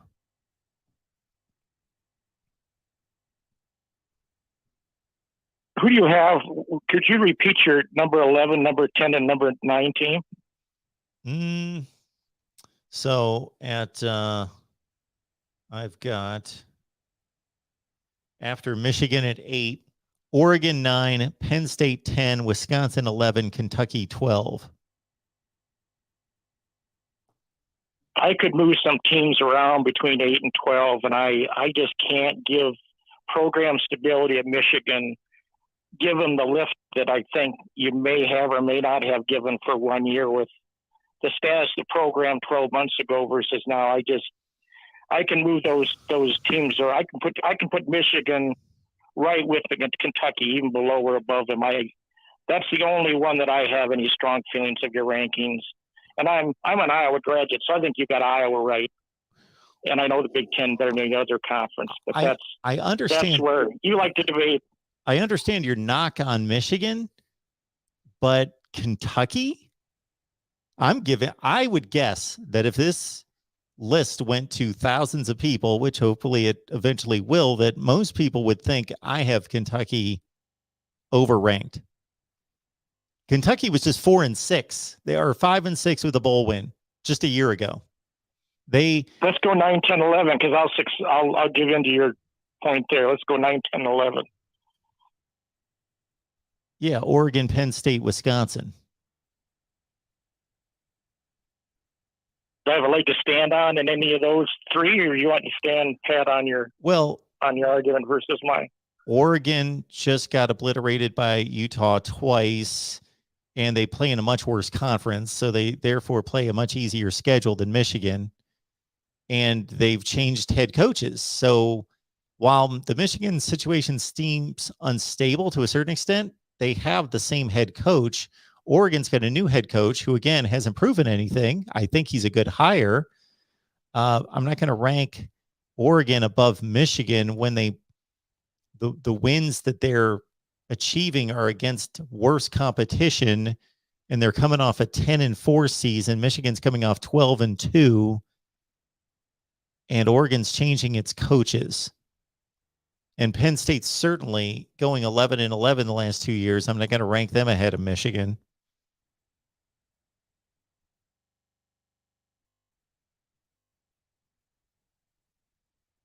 I'll wave a white flag and let you continue on the program. My compliments to all your work. Well, I appreciate it. You don't need to do that. That's for sure. That's why I'm here to take some shots, and I want to hear from everyone, because I have never pretended any kind of rankings that I come up with to be perfect. Just sensical. That's it. And I'll change my. I shouldn't do this because this is program ranking, so I'm cheating, and your viewers know I'm cheating. I think when we go through the 22 season, I think Penn State and Kentucky, I won't group Oregon in there, but I think Kentucky and Penn State will really be hard to handle when you compare them to Michigan. I think those two programs will surpass them in your next rating in 23, but I might even bet on it. But thanks for your work on the rankings. I really enjoy it. I'll hang out. Hey, thanks for the call. We appreciate it. Have a good night. All right. Here we go, right here at the Voice of College Football. Welcome in. Who's on the line? This is Chris Hey, Chris. from Colbert, Oklahoma. How's it going? How you doing? I'm Big good. fan, man. I'm doing good. Good. Well, I had a few things that I wanted to touch on. Kind of how obviously I'm a huge Oklahoma fan, big fan. I watch your OU show all the time, and I Nice. follow them probably about as close as any team. Anybody could follow a team. I'm constantly, on there.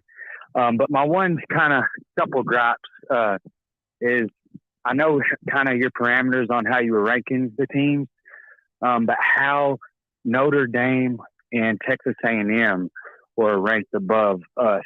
I mean, I know it's kind of program based, but if you just go back and look in the last 15 years, there's really not a team or a program that's had the stability and the, win as much games as Oklahoma does. But just, this year, I mean, coming from where Brent Venables picked up the program, and I think he's already made it better. But I just don't see how you could put Texas A&M for sure. They haven't won a conference championship in 20-something years. And, I mean, they lost 4 or 5 games this year. And so I could almost live with Notre Dame over Texas A&M, but I was just kind of curious on how you came up with that. Sure. Well, I understand your concern and the criticism. Just understand that it doesn't matter in these rankings what happened 20 years ago. And if Texas A&M had never won a conference championship in its history, and they had finished the last 4 seasons making the playoff and coming within a whisker of winning a national championship, then they might be the number 2 program in the country. So what happened 20 years ago? Now, somebody could argue, well, Mark, you included records that go back 5 years. Well, I'm trying to give some kind of basis to a trend line or what the program has done recently that could be relevant. Again, it depends on the program. Some of these programs have gone through 3 coaches during those 5 years, and they're a much different program, and it's a guessing game as to how they're going to progress with a new coach this season, or maybe they had a first-year head coach this past season, while other programs are stable and sturdy, and you know exactly what they are.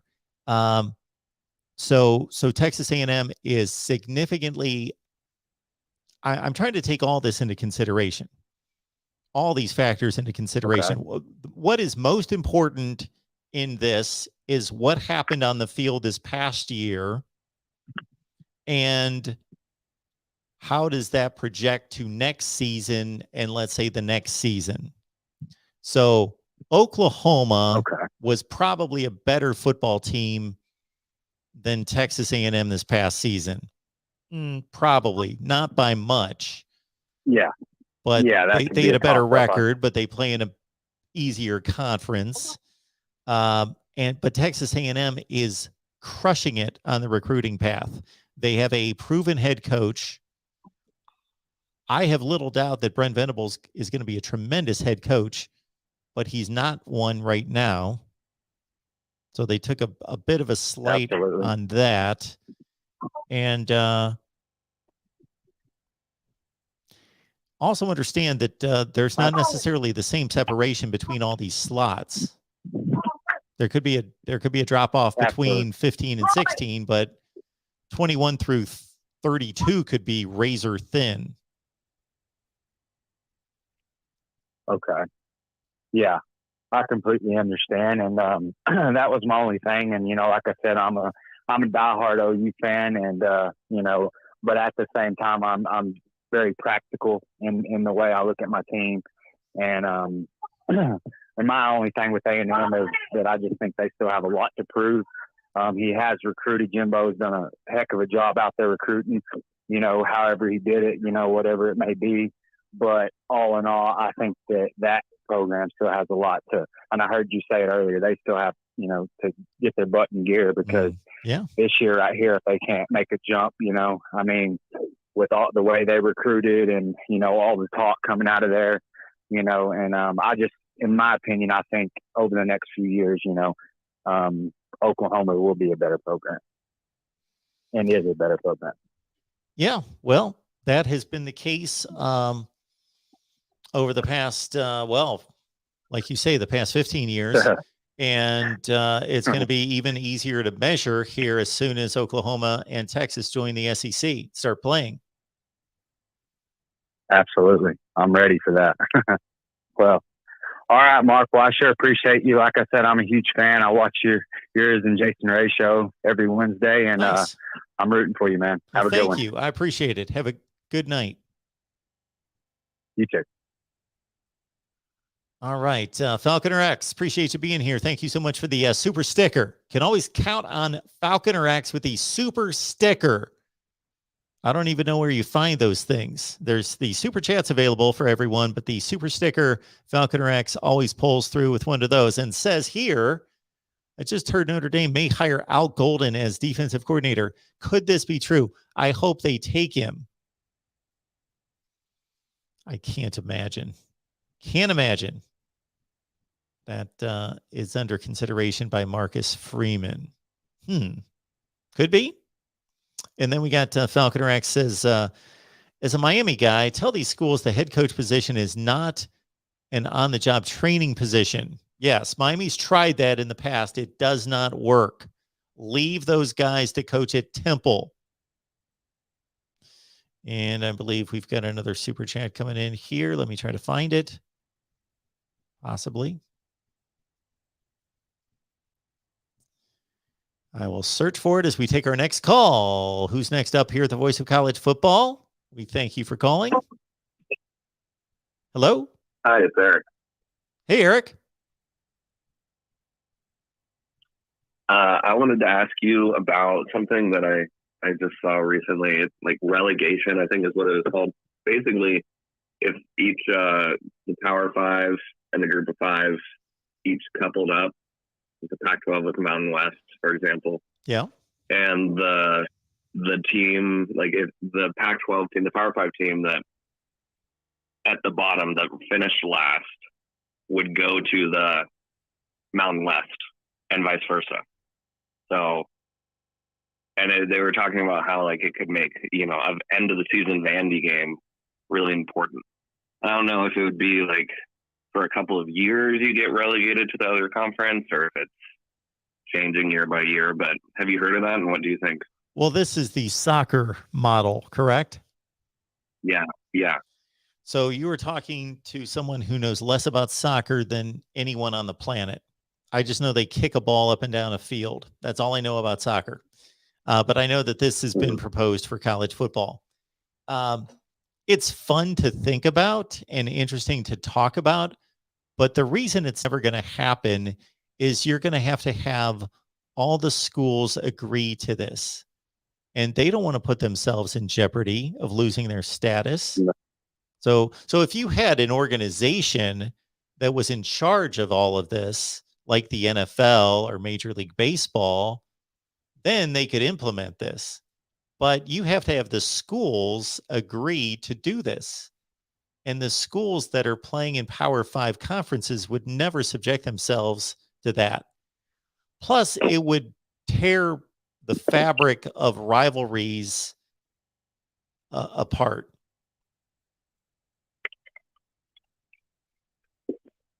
Yeah. Okay. So I gotcha. That's really. Are you only talking about the last place team in all these conferences getting ditched? I mean, I haven't worked out my own model. I ran into it for the first time last night, just on YouTube somewhere late, and it was really interesting. I'd never heard of it. Yeah, people bring it up here from time to time, and it is interesting, and it would possibly kick a few programs in the rear end to get them going. I think we're talking about fantasy. Yeah, that's kind of I thought it was brilliant at first, and when I woke up and thought about it a little bit more, and before calling, I was like, it can't. There's too many moving parts. There's nothing that indicates that could or would happen. But thank you. I thought your ratings or rankings, whatever, were really good. I thought they were fairly accurate. I didn't take issue with really any of them. So. Well, thank you for that. They certainly can be debated. There's no question. They're not perfect, and there's a lot of different ways to look at all of this. So that's why I like to get the feedback from all of you. Well, Eric, thanks for calling. Yeah, have a good night. Yep, you too. So last offseason, I just produced a video and ran through my 1 through 130 rankings, and that was all there was to it. And there were comments made to the video, but I just thought it would be more fun to present them live and have all of you give me your feedback. We've got War Deer Entertainment, WCBI alumni. It's Warren here. Hope you are well. Warren, you sent this about, oh my goodness, like an hour ago. So I hope you're still watching and listening. This is my man, Warren. I'm not going to say his last name because maybe he doesn't want that to be out there. I don't know. So Warren was, we had all sorts of fun.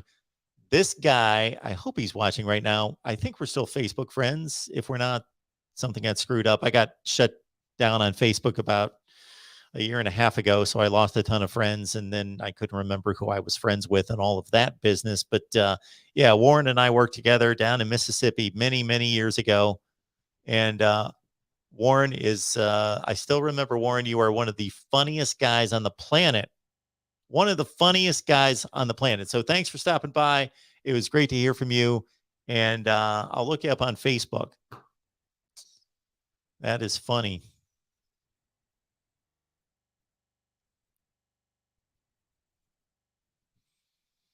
I remember us probably 3 or 4 times playing football in the parking lot of the WCBI parking lot at like midnight after the news.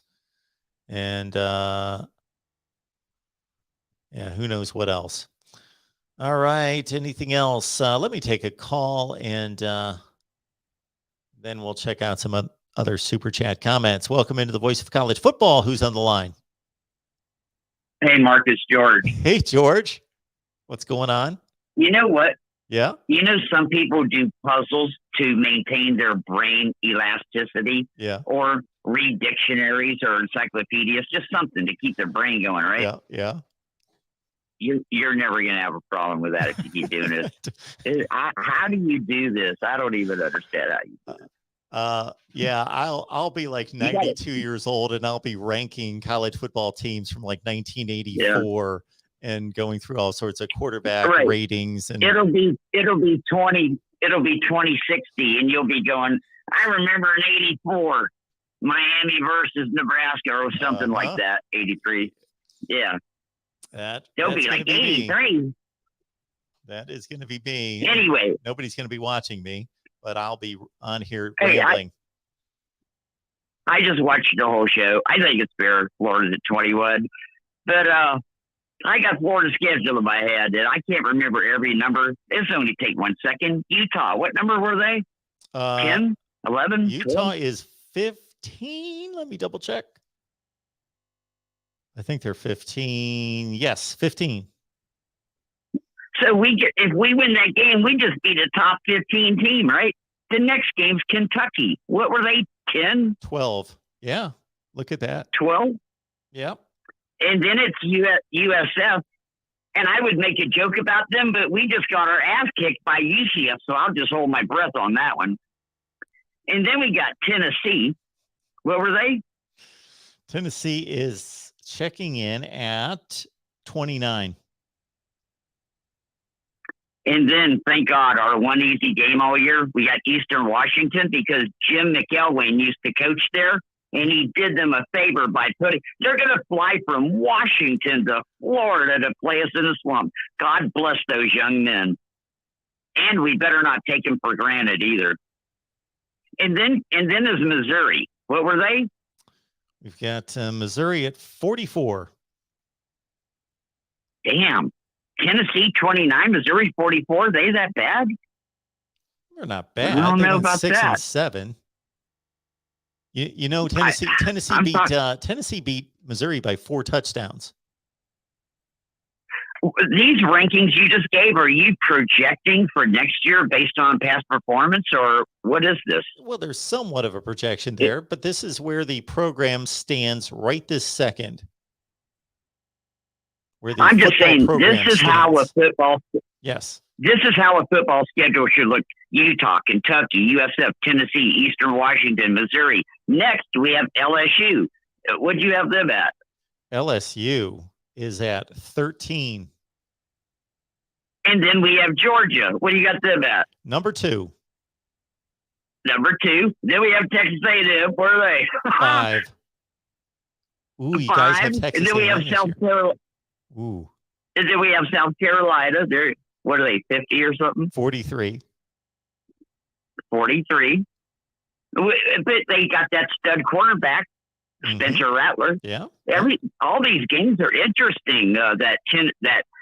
Tennessee's quarterback, Missouri. My God, Missouri got some 5-stars this year. A receiver, like the best receiver in the country. You know, I don't know why. LSU looked good. Georgia looked good. Texas A&M, OMG. South Carolina, even them, they got Spencer Rattler. And then there's Vanderbilt.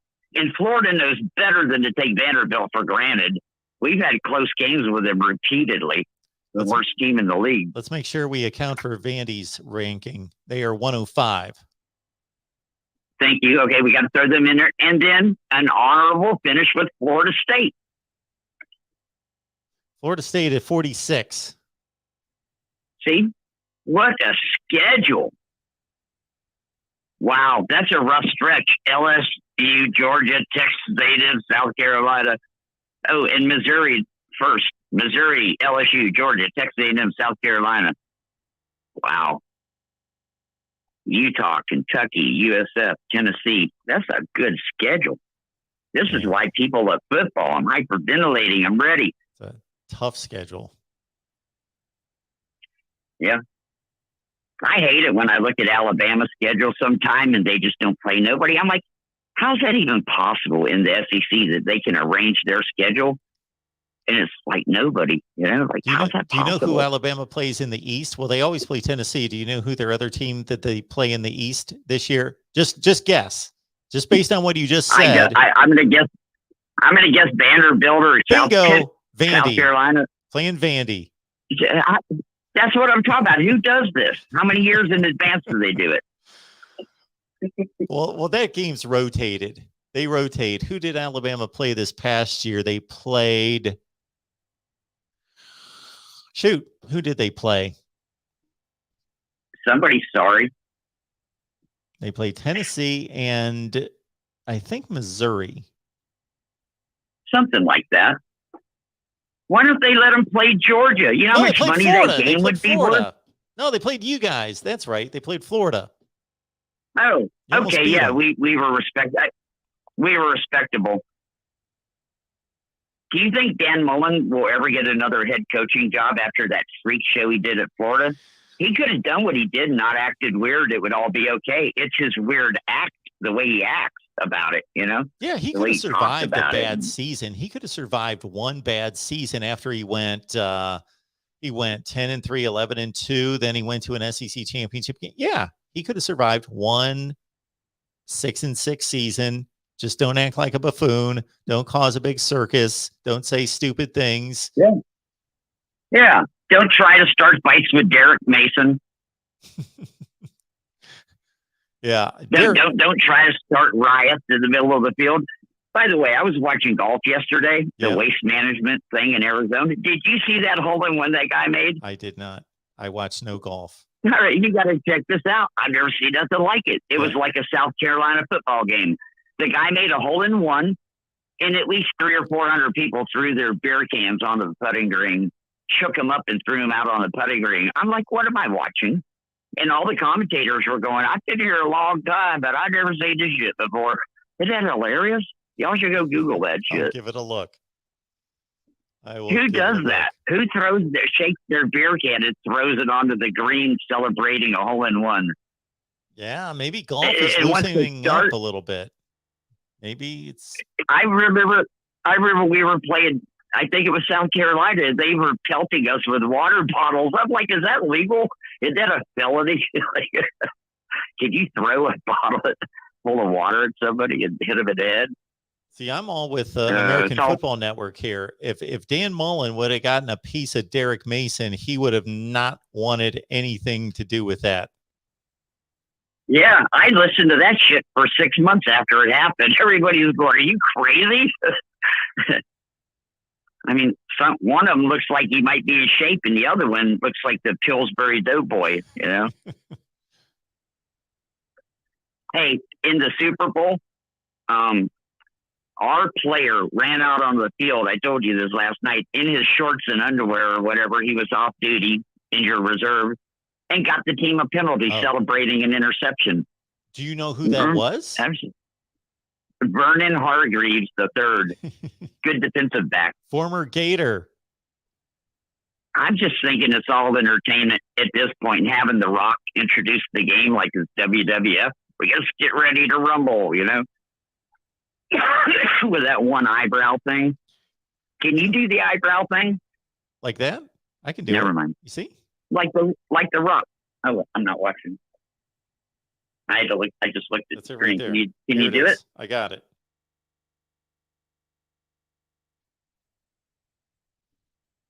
Do they have to cut like a ligament or something so you can lift your eyebrow up like that? Is there a surgery involved? Did you see my Rock imitation?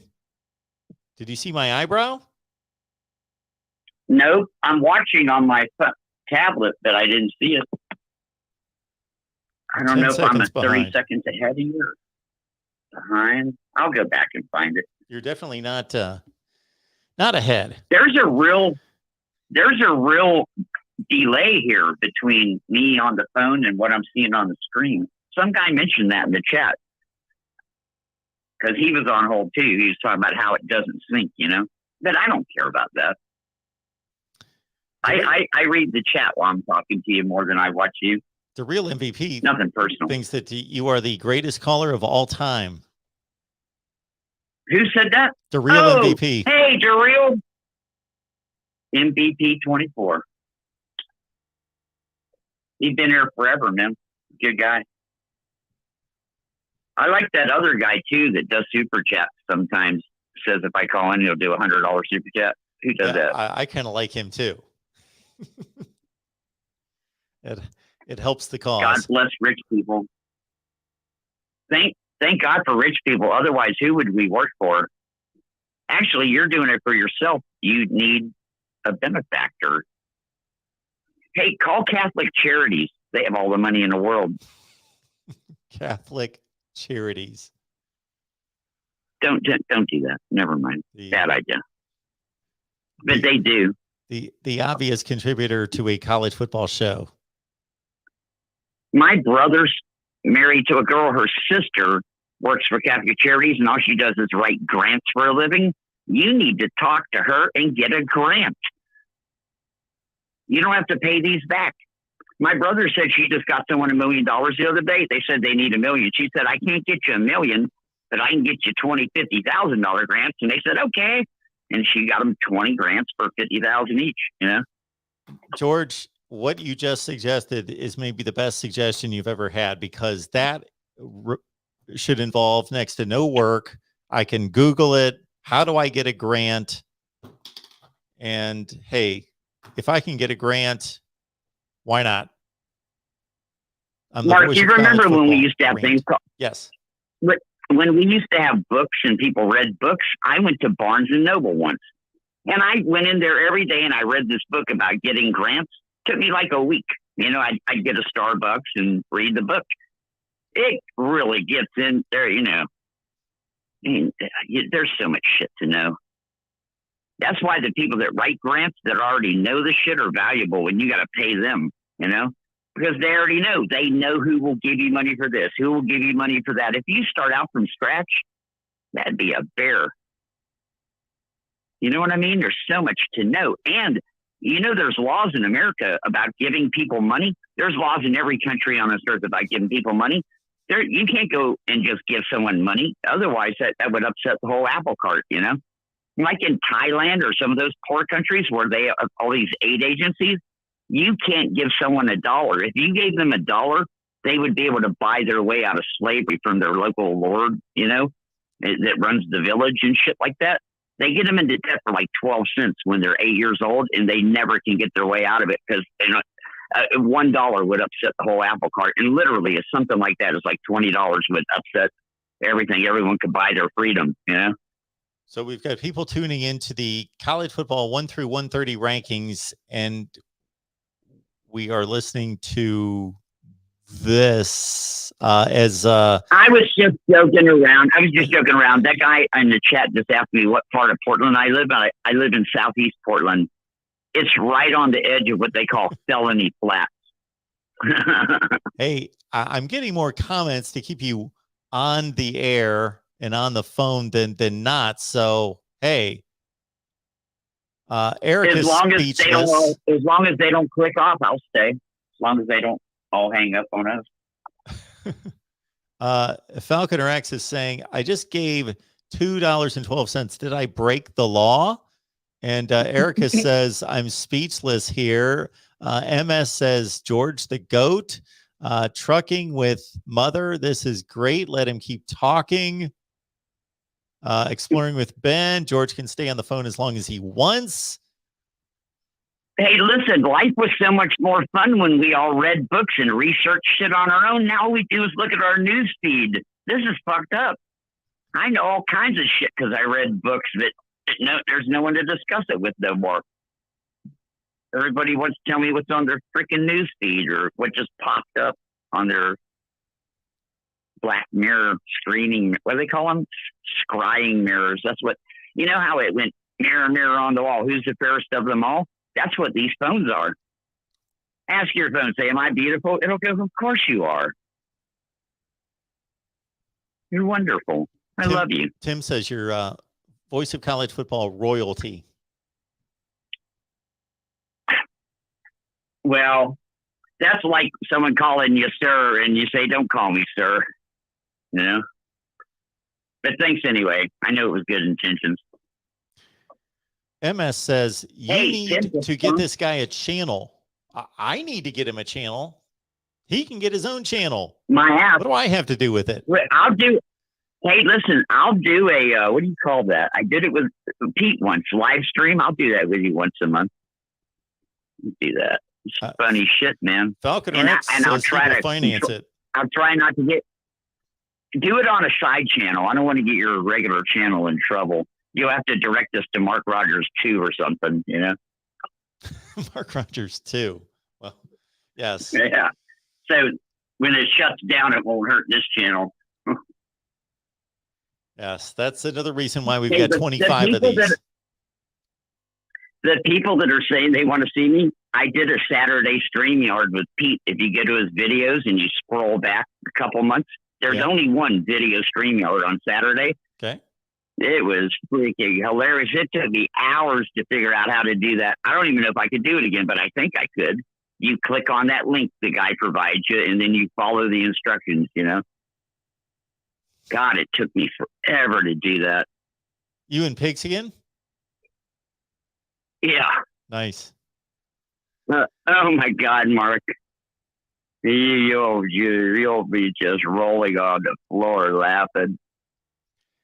Tim Prankley is sponsoring the next 5 minutes of George for $10. Let's see. 10, I make 6 for 5 minutes. I'm making $1 a minute. $60. I saw that. Yeah, let's it's the thought that counts, man. Bit. Hey, Falconer X said nobody wants to see you. We want to listen to you. That's even easier for me. Then I don't have to get a shower and get dressed. You know? Oh, fuck. It's fucking 5 o'clock in the afternoon here. I still haven't got a shower because there's just no reason to. Portland is done. Portland's closed.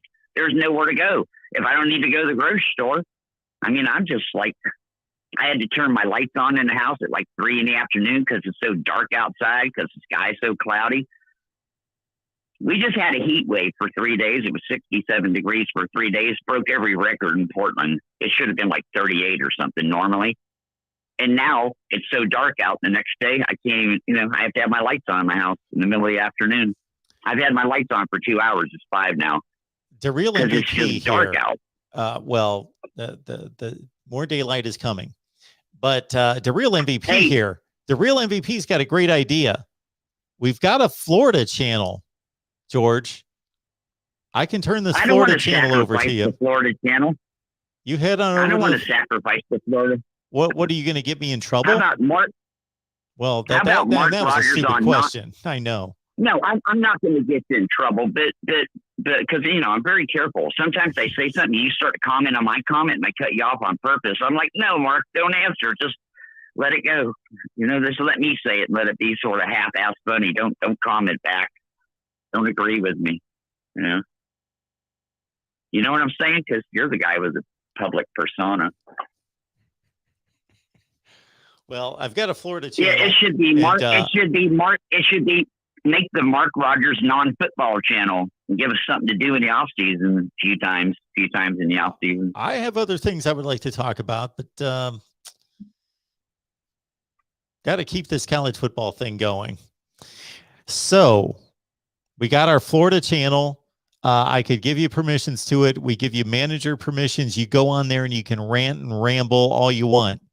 Just mention a little Florida football while you're talking about, your wrestling career and your journeys across America and, the weed that and prices. what goes on in Southeast Asia, even though I've never been there.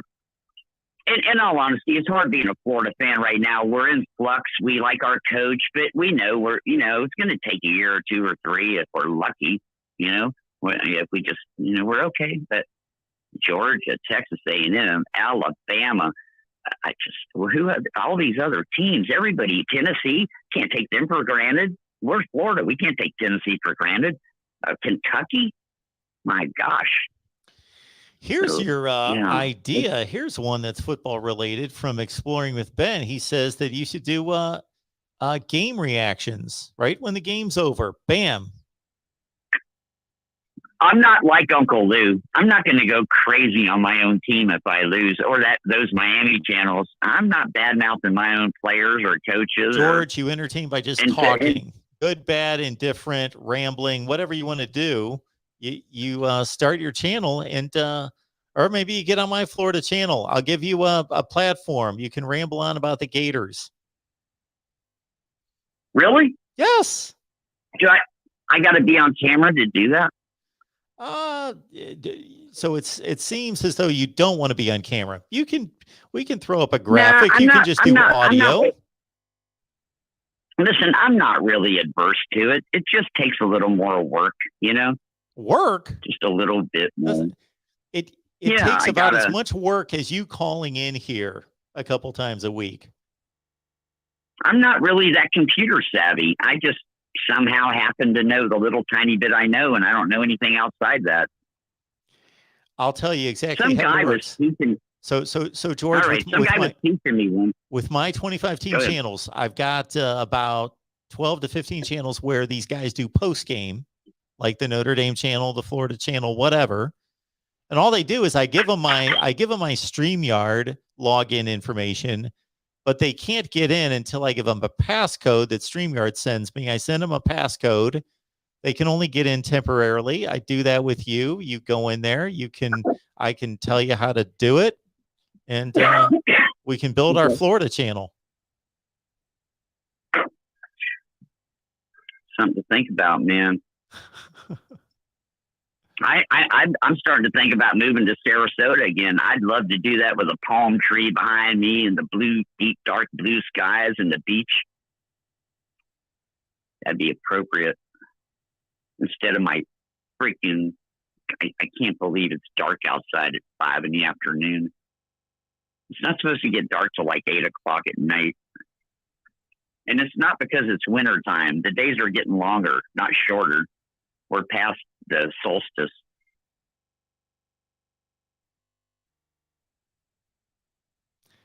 Well, George, I love these. I really this should get to chat these other is just- calls here. This chat is just going crazy. Georgia Bulldog just said, who currently runs the Florida channel? Who Georgia runs Bulldog it? Will said that. Well, most of the Yeah. stuff Who's is on on it? there. Well, me. So our guy David Waters from Gators Breakdown, we bring him on all the time. And we got this other guy, Dylan Denmark, who did our Florida post game last year. It's Dylan. Dylan's the guy I see. He's usually there, right? Yeah. He's a good guy. I like him.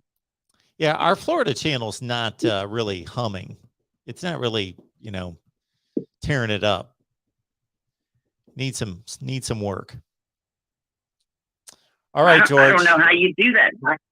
All right. We'll try to figure out how to get people. Got All right. calls Later, waiting. Gators. All right.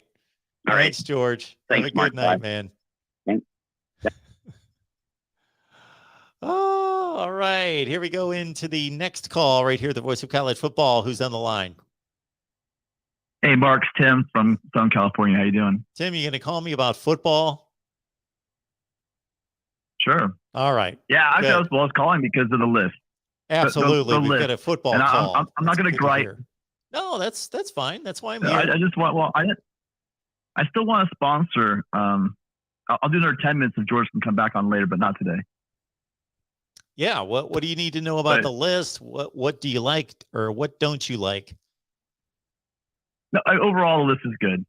I think, although you did say that you're kind of looking backwards, I can't imagine a program. I'm looking on that whole list from going all the way up. You look at USC, and I'm not even looking at the number. The number is what it is. And again, after last year, after 3 years ago, they have been up and down. But it wasn't too long ago that even Helton. This is my whole point to my friends. Helton had USC twice in the top 10 recruiting classes, and this is Helton with a bunch of guys that didn't recruit. We haven't had an offensive line coach in I don't know how long. You bring in guys. That's my biggest point. Is the one. I mean, Riley's amazing in the offense, but the fact of having USC with a real offensive line coach in Josh Henson for the first time in I don't know a decade that we've had a solid offensive line coach. I mean, you're looking at Tony Bazzelli. I'm looking at guys like that, and they also had. I went to the basketball game, and you had Tony Bazzelli, and you had Anthony Munoz. And I'm looking at the offensive linemen USC has had over the years. Yep. I'm really thinking that Josh Henson can start pulling those guys back in, and if we can recruit nationally on the offensive line, it's gonna be lights out. There's this guy, David Woods. He was talking about USC and the floor. He's saying the floor for USC is pretty much what you saw at Oklahoma. And I don't really think many people can argue that. I honestly don't. The recruiting in Southern California, when you have recruiters like Riley, Dante Williams, Dennis Simmons, these guys are top national recruiters. And these guys are going to hit it hard. They're not going to sit back and Riley's not going to sit back and let his staff not recruit like Hilton was just horrible. Once now USC has gotten past self-sanctioning, because that's what we did. We got hit by the NCAA first. And then we got hit by guys like Swan and Hayden hiring. I mean, what was Helton doing at USC for 7 years? How long would OSU, Alabama, how long would those guys allow a clown? Sorry, I shouldn't say it. A coach like that who really was a great guy, worked hard, but he just was not a very good coach. Yeah. How long would a decent program? And then here's the problem, because we didn't have ADs. We had ex-football players who had no reason or right to be there as an AD. And the whole program, how many teams on that list has thrown $100 million towards a coach? Went out and got one of the top 3 coaches, top 4 coaches, top 5 coaches in the country. I just think we've seen the nadir of USC football, because anybody who's been following USC football or even college football, if you give USC a good coach, let alone a great coach, then it's just lights out. So I was just curious, your ranking. I mean, I see him at 23. I'm guessing that's because we're looking at, Helton and Swan and not paying your assistant coaches and just having a bunch of cronies running around Heritage Hall. I mean, I really do think that you guys are going to see a big difference. I'm not going to sit here and tell you what we're going to do, because obviously they haven't done anything, but I can't imagine the staff that he has going forward and the recruiting pool we have in Southern California, as well as USC locks it down locally. And then again, like Pete Carroll did, like Kiffin did, Kiffin would have had a hell of a run if he wasn't working with the sanctions that he had. And he ran out in 2013. I mean, he had SC preseason ranked top 10. But the problem is there was no depth on either line at all. So I'm just hoping that they can actually get some recruits in and keep them at home. And if they do, then I don't think there's anybody on that list that SC can't play with. So maybe I can square up the ranking this way. If you took USC for the past 3 football seasons, I believe they went 5-7 when JT Daniels was a freshman. Then they went 5-1 and went to the Pac-12 championship game, but that was only a short season. Didn't really prove that much. They played a lot of close games against bad teams. And then they went 4-8 and they were awful. Okay. If we just took that sample of football, they should be like 65 or 70 in the country. Okay. If we are looking at Lincoln Riley and the coaching staff he's putting together and the transfers that he's getting in and the recruiting class he's putting together for 23 and looking forward to, let's say, 2 years from now, they could be exactly what you're talking about, a team that runs the Pac-12 and is getting to a playoff. Okay, right this second, when I take all these factors into consideration, I'm not saying I nailed it because I don't know. Nobody can nail it. It's an arbitrary number to a certain extent. This is about where I think they are right now as a football program right this second. They have all this baggage, all this garbage. They have a depleted roster. They just had one of the best coaches take them over. He's restructuring his staff. He's adding transfers, but they're only going to plug so many holes. I think 23 is a good place. I think if they went out with this football team right now and had to play football next month, that they wouldn't be one of the 5 or 10 best teams in the country, and they wouldn't be a train wreck that they were last year. They would be much improved. That's what I'm trying to rank. Yeah, no, I agree. I'm not saying they're a top 15 team on that ranking. I'm looking at more of a program. I'm maybe not looking at the definition properly. I was just saying that, again, for about the better part of a decade, USC just has not done anything to support that program at all. And now I'm seeing them dump 100. This is blowing my mind. I was hoping we were to pull Campbell or, Luke Fickell. That was my dream. Oh, we need this guy. Sure. And then when they dropped Lincoln Riley on us, it's more than anything, not the name. It's just that they're willing to put that kind of cash in. I'm not talking about Lincoln Riley be this, Lincoln Riley be that. I'm talking about the commitment to football that's been missing. Lincoln Riley could come to USC. Who knows what could happen? I'm assuming, and the odds are it will be a massive improvement.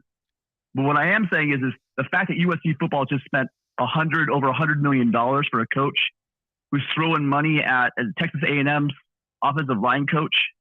That's what I'm talking about. I'm not sure. I don't know what Riley's going to do. I don't know what this team's going to do next year or the year after that.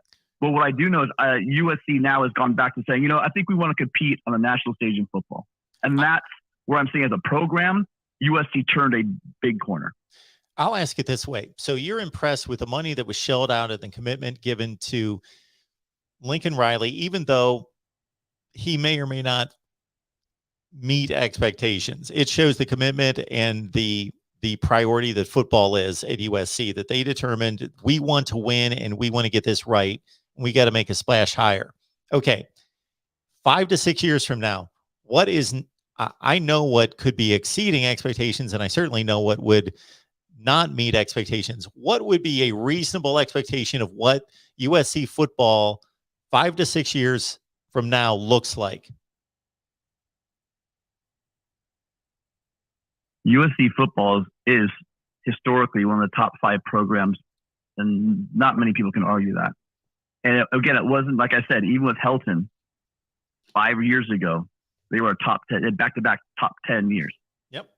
What's the expectation? USC football should be in the playoffs at least every other, if not every 3 years, without a doubt. They won't be close because of their lines for the next couple of years, unless there's some mirror. I mean, I don't know. The way he's pulling in transfers, who knows what they'll do? Who knows after spring? After spring ball, it could be a whole new, just massive amount of guys, 4 or 5 star guys that just aren't where they should be. they're going to have an issue and they're going to want to transfer somewhere where they can play. So where should they be? They should be competing for national championships. That's USC football. I can't imagine any other way. The problem was, again, is they had guys that had no idea what they were doing running that athletic department. And the administration was not behind it. So the fact that they are putting money into this program again and treating it like, because think about the facilities have been horrible. The coaching staffs have been horrible. You have Helton, and I mean, I don't even know some of these coaches. Helton's digging and scraping. We're just begging for offensive coordinators with Harrell and all that other stuff. You know, we're getting turned down left and right. That's not USC football. It's because I think they were going in cheap. They didn't have the commitment that schools like OSU had, Michigan, Texas, Alabama, Georgia, the big boys. And then all the fan base of USC want to compare us to the. Oh, they're winning. Well, how come Helton's not getting? Well, Helton's not getting those guys because the athletic department isn't giving him a staff. It has him as the head coach to begin with. The facilities are probably top 25, towards 2030. And then you want to compete with programs like Ohio State, like Georgia, like Alabama, to spend millions on just recruiting alone. I would love to see the budget. The staff, the big thing for years was the size of staff at Clemson in Alabama compared to what USC had for its support staff. They had this tiny recruiting support staff. And yet they wanted to think that we were going to compete on a national level. There's no mistake why SEC, the Big Ten, are where they are, or the or the OUs and the UTs of the world. It's because they put the money and they invest in the program. And so that's why I'm saying when you look at the offensive line, you look at the entire program itself, that Henson hire, the Riley hire, it shows that we're not going for lowballing who we can get in there and who has a USC tie. It's really been impressive. And I'm again, we'll see what happens, but I wouldn't be shocked to see USC in the top 15, maybe go like 8-4, 9-3 next year. And then next year after that, I could absolutely with the offense. Think about this. Imagine Caleb Williams, Travis Dye, Mario Williams, Raleek Brown, CJ Williams. Who's going to stop that offense? Even with a decent O-line, let's just say a run-of-the-mill top 20 O-line. Who's going to stop Caleb Williams, Travis Dye's gone after this year, but Mario Williams, Raleek Brown, CJ Williams. I'd like to see that defense stop. That would be interesting. Anyway, that's enough venting and ranting. Thank you, Mark. Good call, man. Thank you so much for checking us out tonight, and call back soon. We'll talk to you later. All right. Take care. Before we get to this next call, I want to get to the comment made by Erica. First of all, Erica, thank you so much for being here on a regular basis. We know you love your Hawkeyes, and thank you so much for the contribution. So, Erica, this is a tremendous idea here. So, Erica says, Mark, have you ever considered? No, I haven't. I don't really think outside the box. I'm not an outside the box thinker unless maybe it involves college football. Have you ever considered a Voice of College Football meetup? Could be fun. That would be fun. The only problem we need to figure out would be, okay, it's impossible because there are people watching from all over the country, which is awesome. But where would we make it centrally located so as many people as possible could show up? But you keep that idea. I will keep that idea. And I see a number of people in the live chat that responded favorably to that idea. Yeah, I like that. Question number 2, do you think Iowa's strengths are pushed aside because of our quarterback issues? Well, your strengths are actually magnified because of your quarterback issues, but that's not a good thing. Everyone looks at Iowa and says, man, this team's got a really good defense, and man, they got a really good special teams, and man, the offense sucks. I don't understand it. Every program, aside from a couple great ones, go through their various. The really good ones have an identity, but they still have. They still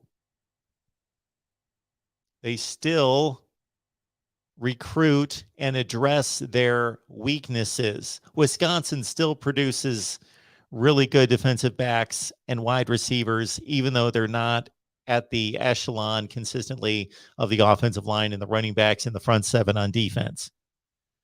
But Iowa, this has been going on, as you well know, because we've been talking about it, and anyway, as a big Hawkeyes fan, year after year after year after year after year after year after year after year, that the quarterback play is not up to any kind of reasonable standard in the Big Ten. Iowa has bottom 3 to 4 quarterback play in the conference, and has for quite some time. But I like your idea with the meetup. I've got a few ideas for that. Not necessarily like where exactly we would meet up, but what city, location. All right. Welcome into the Voice of College Football. Who's on the line? Hi, Mark. This is Caleb. Hey, Caleb. What's going on tonight? Just wanted to call in from Husker Nation here. Make sure you tell Greg that I said hello. I will. But just wanted to call in and ask you. I know that this year there's been a little bit of hype kind of around what's going on with the program and whatnot, but I really feel like we get that hype every year. And I mean, not paid at all because I love my team, but I'm not sure that they've done enough on the field really to show that they're worthy of the hype.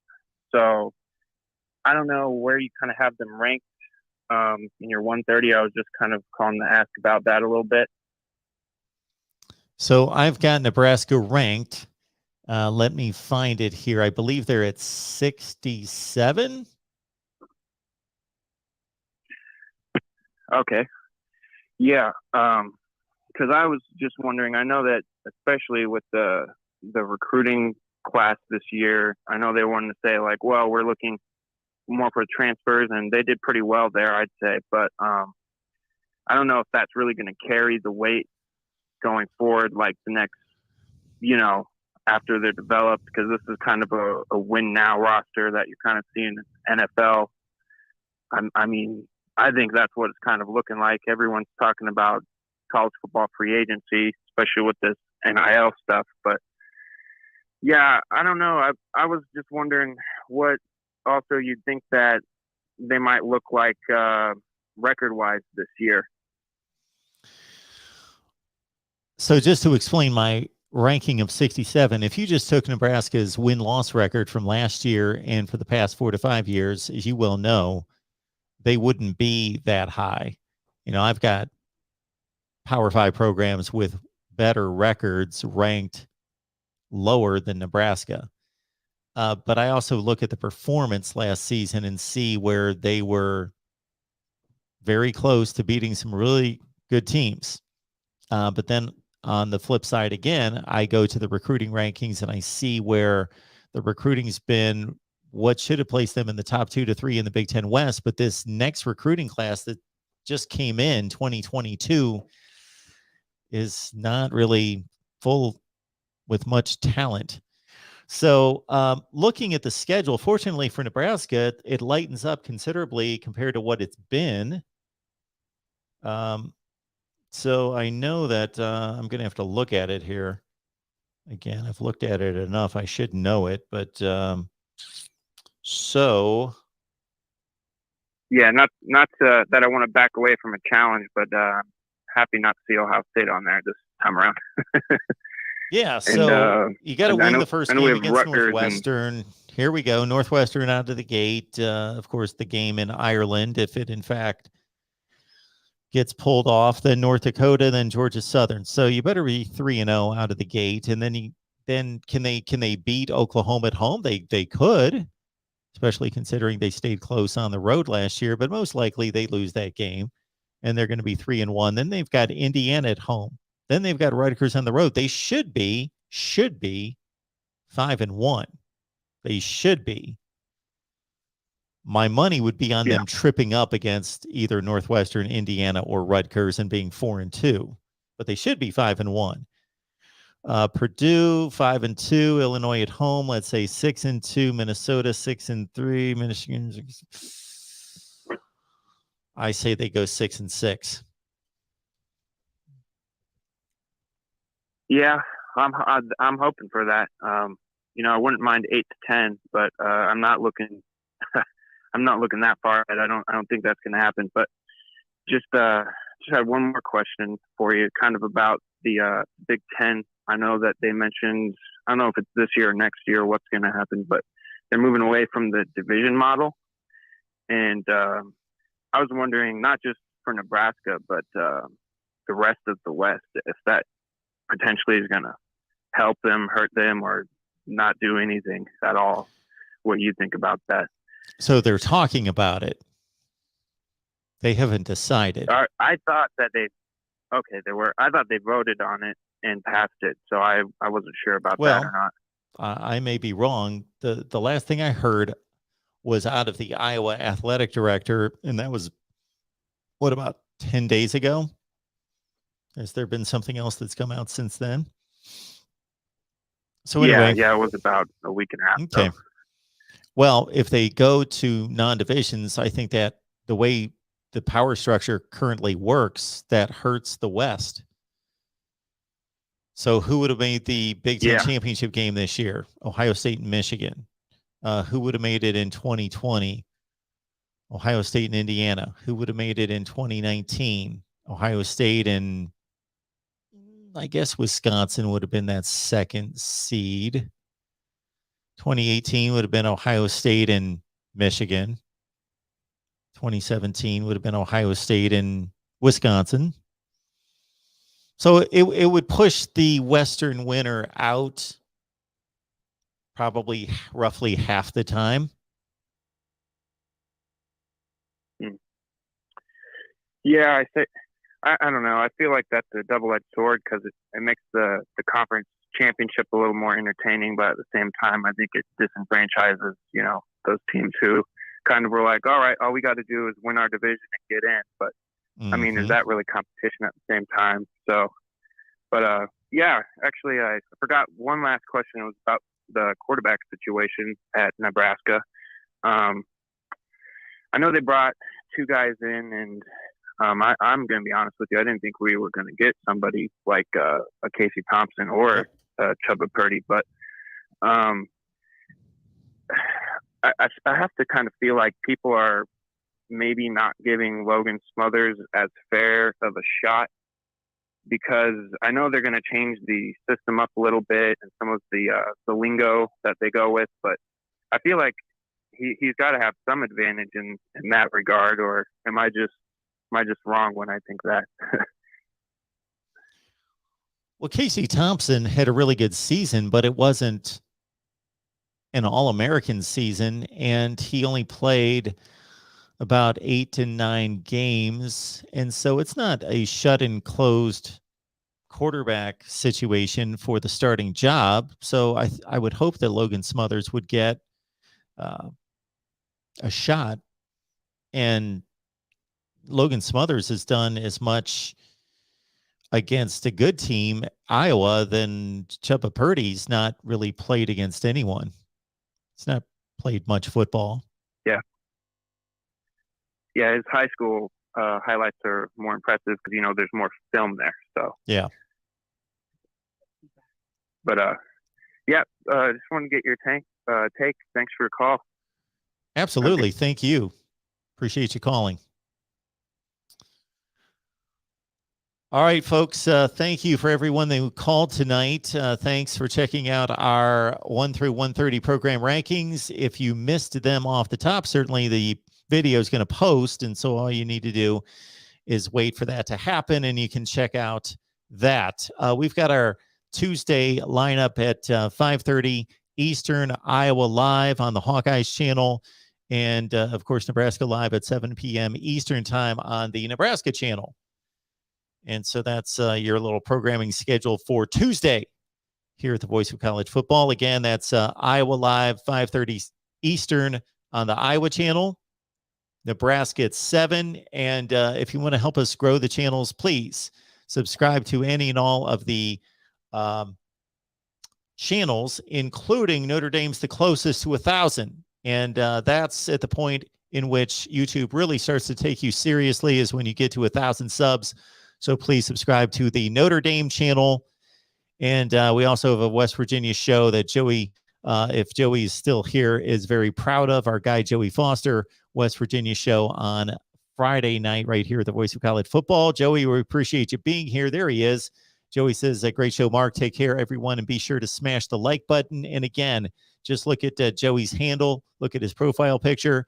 It's Mountaineers all the way for Joey. So WVU is in the house. And there we go. Joey has posted the link in the live chat to the West Virginia channel. So head on over there and give us a sub. And also Notre Dame as well. Appreciate everybody. Justin, great. Thank you so much for that. Those are kind words. And from Erica and Eric. And you guys are amazing, and you keep me going here at the Voice of College Football. Chris, you as well. One Scoop John, great to see all of you. I'm going to miss a zillion people, so I will stop handing out greetings. We'll see y'all back here at 5:30 Eastern on the Iowa channel, Nebraska at 7. And yeah, have a great night. Happy Valentine's Day to all of you, and we will see you next time.